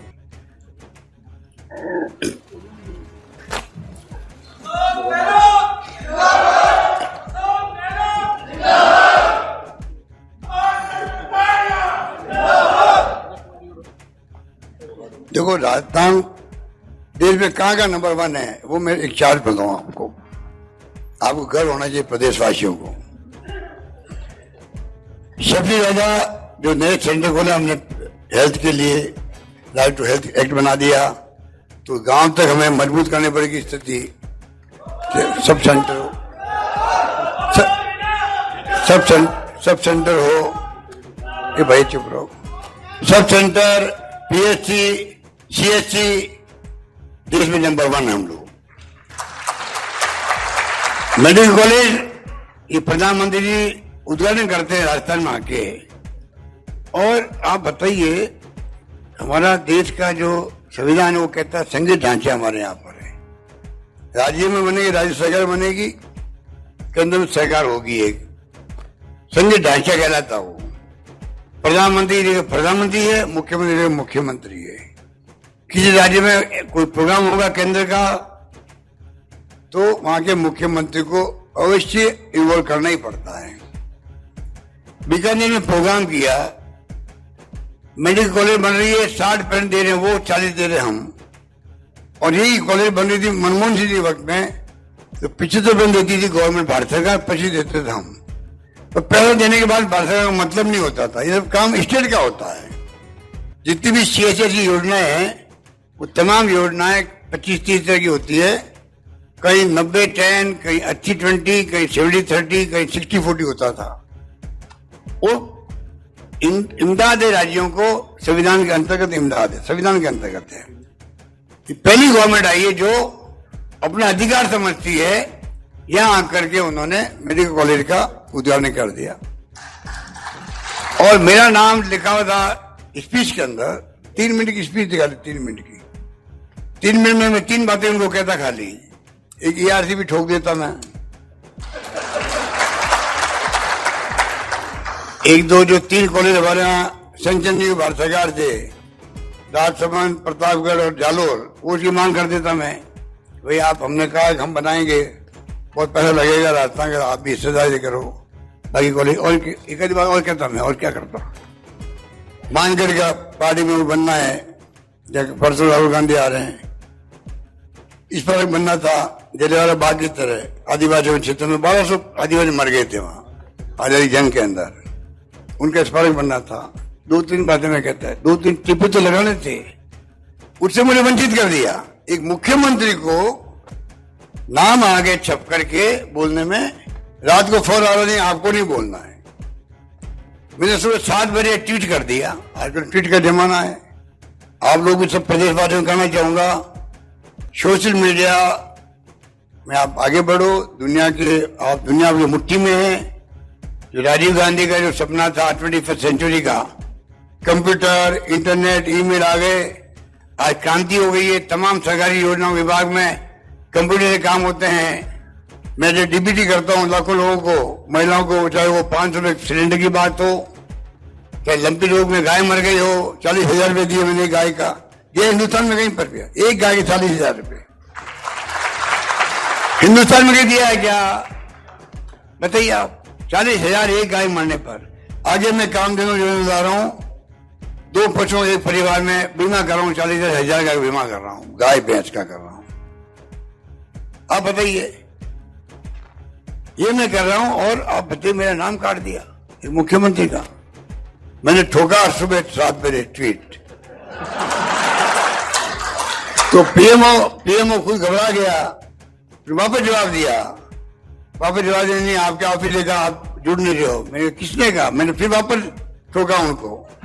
एक और लिख के भेजा उनको, देखो लिखित में आपका मैंने कहा है कि हम जुड़े, बीसीसी में जुड़ रहा हूं और मैं बीसी जुड़ूंगा, आपके वहां लिखित में आ गया भाई मुझे जुड़ना है। फिर मना क्यों किया? फिर जवाब आना बंद हो गया। पूरे देश में उसकी न्यूज खबर बनी, मुख्यमंत्री को कहना पड़ रहा प्रधानमंत्री को। अब देखिए आप, सरकारी कॉलेज खोलने में, मेडिकल में हम नंबर 1 है। आईपीडी टावर बन रहा है आपके एसएमएस के अंदर, 26 मंजिल का, जिसमें हेलीकॉप्टर उतर सकता है आगे, मरीज को लाना ले आने में जरूरत पड़ी तो। वो बन रहा राजस्थान में। सबसे अधिक यूनिवर्सिटी मैंने कहा आपको राजस्थान में। ओपीएस लागू करने वाला कर्मचारी बैठे यहाँ पे? कोई नहीं बैठे होंगे। हाथ खड़ा करो कोई कर्मचारी हो तो, 15-20 तो हो, कोई बात नहीं, इतनी काफी है। बाकी तो पूरे राजस्थान में ओपीएस हो गई है। क्या तब नहीं हुई है? पूरे देश में हो गई है। ओपीएस ही है। वो राजस्थान का राज्य है। शांति अहिंसा के विभाग हिंदुस्तान में कहीं नहीं है। हमारे यहाँ गांव में कैंप लग रहे हैं, आपको मालूम होगा, आप मेरे कुछ लोगों को मालूम भी होगा। ये मेरी बात सुन रहे हैं गांव वाले पूरे प्रदेश के अंदर, उनको मालूम होगा। हमारे यहाँ गांव तक में एसडीएस कैंप लग रहे हैं प्रशिक्षण के, गांधी के संदेश को, गांधीवादी बनाने के लिए नौजवानों को। आने वाली, आज हम जो देश में जिंदा है, देश के अंदर, प्रदेश के अंदर, हमारी जिम्मेवारी पूरी तब होगी तब आने वाली पीढ़ियों को लोग अच्छे संस्कार देके जाएंगे, अच्छी परंपरा देके जाएंगे, उनको अच्छे विचार देके जाएंगे, संस्कार देके जाएंगे। हमारी जिम्मेदारी है वो अच्छे नागरिक बने, समाज मानवता की सेवा करे। मानवता की सेवा तो बड़ी सेवा कोई है ही नहीं, वो करे वो लोग। तो वो बन रहा है, हमारे आईपीडी टावर बन रहा है। हाँ, शांति अहिंसा विभाग, मैंने कहा आपको कैंप लग रहे हैं हमारे वहां पर, शानदार ट्रेनिंग कैंप हो रहे हैं सब जगह पर। सामयिक इशू से मैंने कहा पेंशन दिया हमने, 1 करोड़ लोगों को दे रहे हैं, नंबर 1 है। दूध के उत्पादन में हमारे पशुपालकों में बदल देना चाहता हूं, नंबर 1 है देश के अंदर दूध के उत्पादन में, राजस्थान नंबर 1 है। ऊन के उत्पादन में नंबर 1 राजस्थान है, ऊन के उत्पादन में भी। सोलर पार्क जो है, जो सूर्य किरणों से बिजली बनती है, बरला में लगा, फरोजी जहाँ झीला बना है, वहां फरोजी में जा नहीं पाया है। मैं आज आपके यहाँ नहीं आता, अभी मुझे फरोजी होना था जिले के अंदर। मेरा क्षेत्र था वो लोकसभा का, नया जिला बना, मैं वहां पे मेरा नाम लिखा हुआ था, पर क्योंकि मैं जो वो 1.5 लाख लोग गरीब है, वो संजीवनी जो एक सोसाइटी थी उसने घपले कर दिए, 1,000 करोड़ डूब के, लगभग 1,000 करोड़ डूबे उनके। तो उसमें हमारे गजेंद्र सिंह जी साहब जो केंद्रीय सम्मानित मंत्री हैं, उनका भी नाम आ गया, उनके परिवार का नाम आ गया। तो मैंने कहा भाई ये जो बाकी लोग अभियुक्त हैं, और मैंने नहीं कहा, मैंने गृह मंत्री मेरे से मिलने आए वो लोग, मेरी आंखों में आंसू आ गए, किसी के 60 लाख डूब गए, 80 लाख डूब गए, 25 लाख डूब गए, 10 लाख डूब गए, इतना सीएम हाउस में आए थे। मैं जोधपुर गया तो जो लोग 100 लोग आए कि भाई 1.5 करोड़ डूब गए, भाई 2 करोड़ डूब गए। जयपुर में सोचा 80 लाख डूब गए बेचारे के, जो गरीब आदमी, बूढ़ा आदमी है। जोधपुर में कहा कि 1.5-2 करोड़ की बात की तो मेरा और दर्द हुआ, मैं भावुक हो गया। मैंने भगवान जी रोड साहब इनके गुरु हैं गजेंद्र सिंह जी के, अच्छे आदमी हैं, उनको मैंने फोन किया। मैंने कहा भगवान जी ने अपने शिष्य को कहो इसको गरीबों को पैसे दिलवाए वापस। इथियोपिया में और ऑस्ट्रेलिया में इन्होंने फार्म हाउस खरीद रखे हैं, अब उन्हें कितना पैसा किसका मुझे नहीं मालूम है, पर जो सबको मालूम है क्या क्या हो रहा है। तो ये जो है ये मुझे कह रहे हैं कोर्ट में केस लगे मेरे खिलाफ, इन्हें कुछ ज्यादा मत बोलो। तो आज मुझे जाना था वहां पर, आज मुझे वहां जाना था, तो आज मेरी पेशी आ गई मेरे खिलाफ में। गजेंद्र सिंह जी ने केस कर दिया, डिफेमेशन केस कर दिया, मानहानि केस कर दिया। तो मैंने कहा मैं इसका स्वागत करता हूं, अगर मेरे खिलाफ केस करने से और मुझे जेल भिजवाने से गरीबों का भला होता हुआ तो मुझे जेल जाने के लिए तैयार हूं।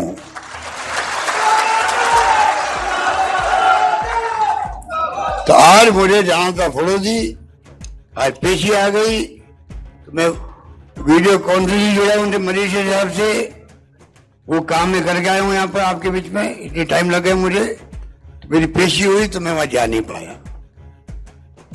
कहा बताइए मैं क्या गलत कर रहा हूं?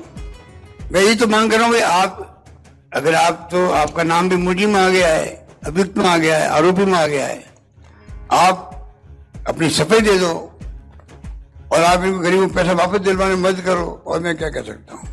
भारत सरकार में जो ईडी है और एक होती है FIU वित्त मंत्रालय में, जो विदेश में पैसा लगा हुआ है, दोनों एजेंसी काम करती है। तो हमारे यहाँ लिख लिख के भेज रहे हैं, वो परवाह नहीं कर रहे हैं। छापे जलवाने वाले होंगे यहाँ पे, और जो छापे वाला केस है परवाह नहीं कर रहे उसकी, जो केस की। तो वो पेशी आज मेरी थी वहां पर, इसलिए मुझे वहां रुकना पड़ गया, वरना मैं वहां जाता फड़ोदी। तो बड़ला आया हुआ फड़ोदी के अंदर, इसलिए मैं बड़ला ही बात है। रिन्यूएबल एनर्जी जो है उसमें नंबर 1 है, अनाज में, तिलहन में, दलहन में और चना उत्पादन नंबर 1 है, बाजरा में और सरसों उत्पादन नंबर 1 है देश के अंदर, मनरेगा काम में नंबर 1 है। और आर्थिक विकास दर, सुनिए आप, आर्थिक विकास दर जो देश की होती है, राज्यों की होती है, पूरे देश के अंदर प्रधानमंत्री ने मालूम क्या कहा बॉम्बे में भी? प्रधानमंत्री ने पहले ठोक दिया वो कि आप राजस्थान, छत्तीसगढ़ और मणिपुर के मुख्यमंत्री चाहिए कि वो महिलाओं की रक्षा करें। आप बताइए ये कहना अच्छी बात थी क्या? कहा तो मणिपुर, कहा जो जल रहा, आग में जल रहा है, आपने कंपेयर किया उनको? बॉम्बे में कह दिया कि जो रेवड़ी बढ़ रही राजस्थान के अंदर, छत्तीसगढ़ के अंदर रेवड़ी बढ़ के दिवाली हो जाएंगे, दिवाली हो गया। मोदी जी 1 लाख रुपए हम कर्जा नहीं ले सकते हैं बगैर आपको पूछे हो गए। कानून बना हुआ है, कानून के अंतर्गत पैरामीटर है, वो पूरा करते हम तब भारत सरकार अलो करती है। आप 10 करोड़ कर्जा लो, 100 करोड़ कर्जा लो या मत लो, 1 लाख कर्जा नहीं ले सकते हैं। कर्जा जो लेती सब राज्य सरकार लेती है, केंद्र भी लेती है। केंद्र सरकार आई थी तो 55,000 करोड़ के कर्जे थे केंद्र पे, कितना है अब? 155 लाख करोड़ कर्जा भारत सरकार पर है। 55 लाख करोड़ से 1,55 लाख करोड़ कर्जा हो गया भारत सरकार पर। सब सरकारें कर्जे चलती है, ब्याज चुकाती है, ये सिस्टम होता है, ये वित्त प्रबंधन होता है ये। बगैर भारत सरकार की परमिशन के, आरबीआई की परमिशन से कोई राज्य सरकार कर्ज नहीं ले सकती। अगर आप बताइए वित्त परमिट हमारे पास नहीं होता तो हम काय के लिए ये सब स्कीम लेके आते भाई। 76,000 करोड़ रुपए भारत सरकार ने हमारे रोक रखे, फिर भी 76,000 करोड़ रोक रखे। तो ये तो लंबी बात है, मैं तो जानना चाहूंगा जो बात खुशी की बात है, आपके गर्व करने की बात है, 2030 की बात मैं क्यों कर रहा हूं, ये बात कह के मैं अपनी बात समाप्त करता हूं। आपको खुशी होगी कि आर्थिक विकास दर जो है इन सब बातों के बावजूद भी पूरे देश के अंदर नंबर 1 पे आंध्र प्रदेश है 11.4%, नंबर 2 पे राजस्थान है 11.04%। आप बता दीजिए, इसलिए मैंने कहा थक गई क्या आप? अब थक गई क्या? तो आके क्यों करी यहाँ पे? हो सकता है मेरा मूड ऐसा हो जाए 10-15 मिनट और बोल दूं मैं। तो कल इतना ही जाना मुझे। अब जो जिले बने आपके, जिले बने हैं, उन जिलों के अंदर आप खुद देखेंगे प्रशासनिक क्षमता बढ़ जाएगी, लॉ एंड ऑर्डर ज्यादा ठीक अच्छा होगा, एसपी एडिशनल एसपी ज्यादा घूम पाएंगे क्षेत्र के अंदर, विकास तेज गति से होगा और राजस्थान जो सपना हम देख रहे हैं 30 वाला, वो पूरा होने में आसानी हो जाएगी। सोच समझ करके हम लोगों ने फैसला किया है। राम लवारी का धन्यवाद, इन्होंने पूरी मेहनत करी है और साथ में इनको हमने 6 महीना और टर्म बढ़ा दिया इनका, और भी बाकी बढ़ गया है राजस्थान में। ये हमारे रामलाल जाट साहब को कह चुके हैं कि जो जेन्युइन होगी मांग, उनकी मांग को पूरा करने में हम कभी पीछे नहीं हटेंगे, ये मैं कह सकता हूं आपको। इसलिए 6 महीने बढ़े ही टाइम इनका। पूरे प्रदेश वासियों में विश्वास दिलाता हूं, जो कुछ मैं कर रहा हूं, जो कुछ मेरी सरकार कर रही है, वो तमाम जो है, जैसे मैंने कहा मेरी अंतिम सांस तक मैं राजस्थान की सेवा करूंगा, मुझे कोई राजनीति नहीं करनी। कोई बात मैं कहना चाहता हूं, जो कुछ भी होगा, जो कुछ भी होगा, फैसले वो राज्य के हित में होंगे। पूरे प्रदेशवासियों को विश्वास करना चाहिए मुझ पर। मैं जो कहता हूं दिल से कहता हूं। मोदी जी कहते मैं फकीर हूं, तो मोदी जी मैं आपसे बड़ा फकीर हूं। आप जरूर हम देखते ड्रेस के अंदर, कभी ड्रेस वापस रिपीट नहीं करते ही। आप नोट किया होगा, मोदी जी कभी ड्रेस जो पहनते एक बार पहन लेते हैं, वो रिपीट नहीं करते हैं। दिन में 1 बार 2 बार 3 बार बदलते हुए मुझे पता नहीं। और मैं मेरी ड्रेस वही रखता हूं। मैं फकीर नहीं हूं क्या? मैंने जिंदगी में एक प्लॉट नहीं खरीदा है, एक फ्लैट नहीं खरीदा है, 1 ग्राम सोना नहीं खरीदा मैंने। उनसे क्या बड़ा फकीर होंगे वो? उनका चश्मा जो है ना 2.5 लाख का चश्मा वो है। मुझसे क्या सुनना चाहते वो? 2.5 लाख का चश्मा उनका खुद का। वो पहले राहुल गांधी नहीं कहा था छूट बूट की सरकार, वो जो नए नए सीएम पीएम बने थे, लंदन से बन गया कोड उनका, लंदन से बन गया था, 10 लाख का छूट था वो। जैसे राहुल गांधी ने अटैक किया छूट बूट की सरकार, उस कोड को बेचना पड़ा वहां पर सूरत करने इनको। अब बताइए, और मेरी बेटी की शादी हुई थी तो 90,000 के कोई मेरी वाइफ ने छोटे मोटे चेक दिए होंगे। और जो एमएलए एमपी में मिलते फ्लैट मिलते हैं, 90,000 का फ्लैट था 40 साल पहले। फ्लैट क्या था, एक वो प्लॉट है यहाँ पर मानसरोवर में, वो प्लॉट कोई 10 साल की किस्तों में 90,000 का फ्लैट था, 1.25 लाख दिया हुआ क्योंकि ब्याज लग गया होगा। और एमपी को मिलता है दिल्ली के अंदर 13,000 उसका किराया आता है, समझ सकते हो कैसा फ्लैट होगा वो। 15 साल से हमने उसकी किस्तें भरी है, तब जाके वो फ्लैट मिला है। वहां पर वो कौन सी कॉलोनी है, द्वारका के अंदर। आप बताइए यार कि समझ में आते। मोदी जी कहते मेरे मित्र अशोक गहलोत और मित्र जी दरिया उड़ा रहे हैं, बताइए मोदी जी क्या है? मेरे मित्र अशोक गहलोत। तो जनता में भ्रम होता है कि अशोक गहलोत मोदी जी की बड़ी अच्छी दोस्ती है।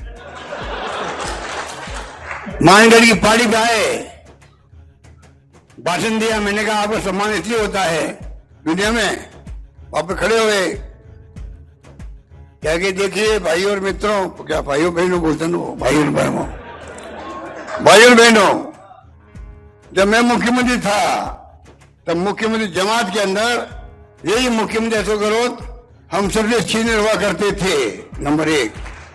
और आज जो 3 मुख्यमंत्री बैठे हैं उसमें अशोक गहलोत सबसे ज्यादा सीनियर मुख्यमंत्री है। तो लोगों को भ्रम होता है कि बहुत अच्छे संबंध होंगे तो, और उसकी आड़ के अंदर छुरी चला रहे हैं, झूठे आरोप लगा रहे हैं। आप बताइए क्या क्या कर रहे हैं वो? और कह दिया कि तो दिवाले करे राज्यों को। आपके मित्र पे इतना विश्वास करना चाहिए था उनको, जब उनको अपना आपको, वो प्रधानमंत्री देश के हैं, अपना आप में उनको बहुत बड़ा अहम भी है, तो उनको इतना तो कम से कम मित्र बनाते वक्त में सोचा होगा उन्होंने कुछ तो। और जो सोचा होगा मित्र बनाया, तो आप क्यों विश्वास नहीं करते हो मित्र बुडवाला राजस्थान को? बता दीजिए आप। इसलिए कहते कहने में कथनी में करने में अंतर होता है। और बीजेपी वालों को देखो, चाल सही तो चेहरा सब धीरे धीरे मालूम पड़ गया है कि क्या है क्या नहीं है। पूरा देश जानता है, कुछ नहीं करना है। 19 जिलों की खुशियां मनाओ। प्रदेशवासियों को मैं कहना चाहूंगा, जो 19 जिले बने वही नहीं, पूरे प्रदेश का जो है, जो सपना में देखा है 30 का, उनको दिमाग में रखो। गुड गवर्नेंस दी है, कुछ कमी नहीं होगी हमारे के अंदर, कुछ घटनाएं दुर्घटनाएं होगी राजस्थान के अंदर। कोरोना आ गया, फिर आप देखिए बीजेपी की जो चाल है, कर्नाटक सरकार गिरा दी,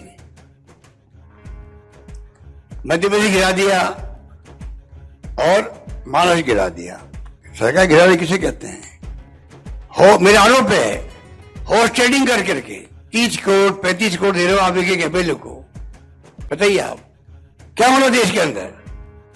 ये कुकर्म कर रहे लोग, कुकर्म कर रहे लोग। ये आज फतफत कर रहे हैं ना, ये फतफत कर रहे हैं। देश माफ नहीं करेगा इनको आने वाले वक्त के अंदर। आप पैसा देके खरीद लो।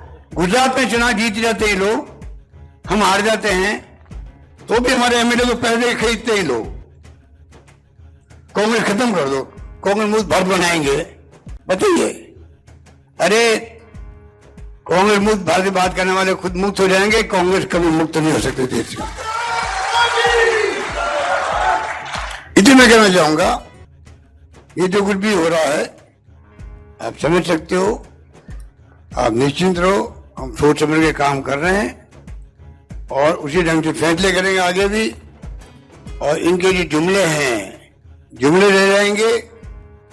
राजस्थान आने वाले वक्त में नंबर 1 राज्यों में बने, श्रेणी में आए, ये सपना मेरे कहने से पूरा नहीं होने वाला है। जब तक है राजस्थानी, चाहे वो डॉक्टर है, इंजीनियर है, धर्मगुरु है, सोशल वर्कर है, एक्टिविस्ट है, राजनीतिक पार्टी कार्यकर्ता है, कोई पार्टी के हो, प्रदेशवासी है, किसान है, मजदूर है, सबका सपना होगा कि मुझे राजस्थान को नंबर 1 देखना, तब जाकर राजस्थान नंबर 1 बनेगा। धन्यवाद। जय हिंद। धन्यवाद।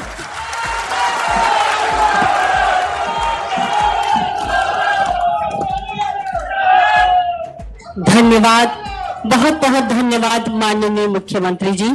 अब बांसवाड़ा न्यूज चैनल की खबरों का प्रसारण बांसवाड़ा जिले के GTPL वागड़ केबल पर भी हो रहा है, चैनल नंबर 100 पर। यदि आप भी सामाजिक, धार्मिक, मजहबी एवं सरकारी जनहित योजनाओं का प्रसारण करवाना चाहते हैं तो हमें कॉल करें 9887421584 पर, एवं हमारा दूसरा नंबर है 9099913963 पर, या फिर मोबाइल से HD मोड पर प्रोग्राम रिकॉर्ड कर हमें भेजें हमारे जीमेल पर banswara news india @gmail.com पर। जय हिंद, जय भारत।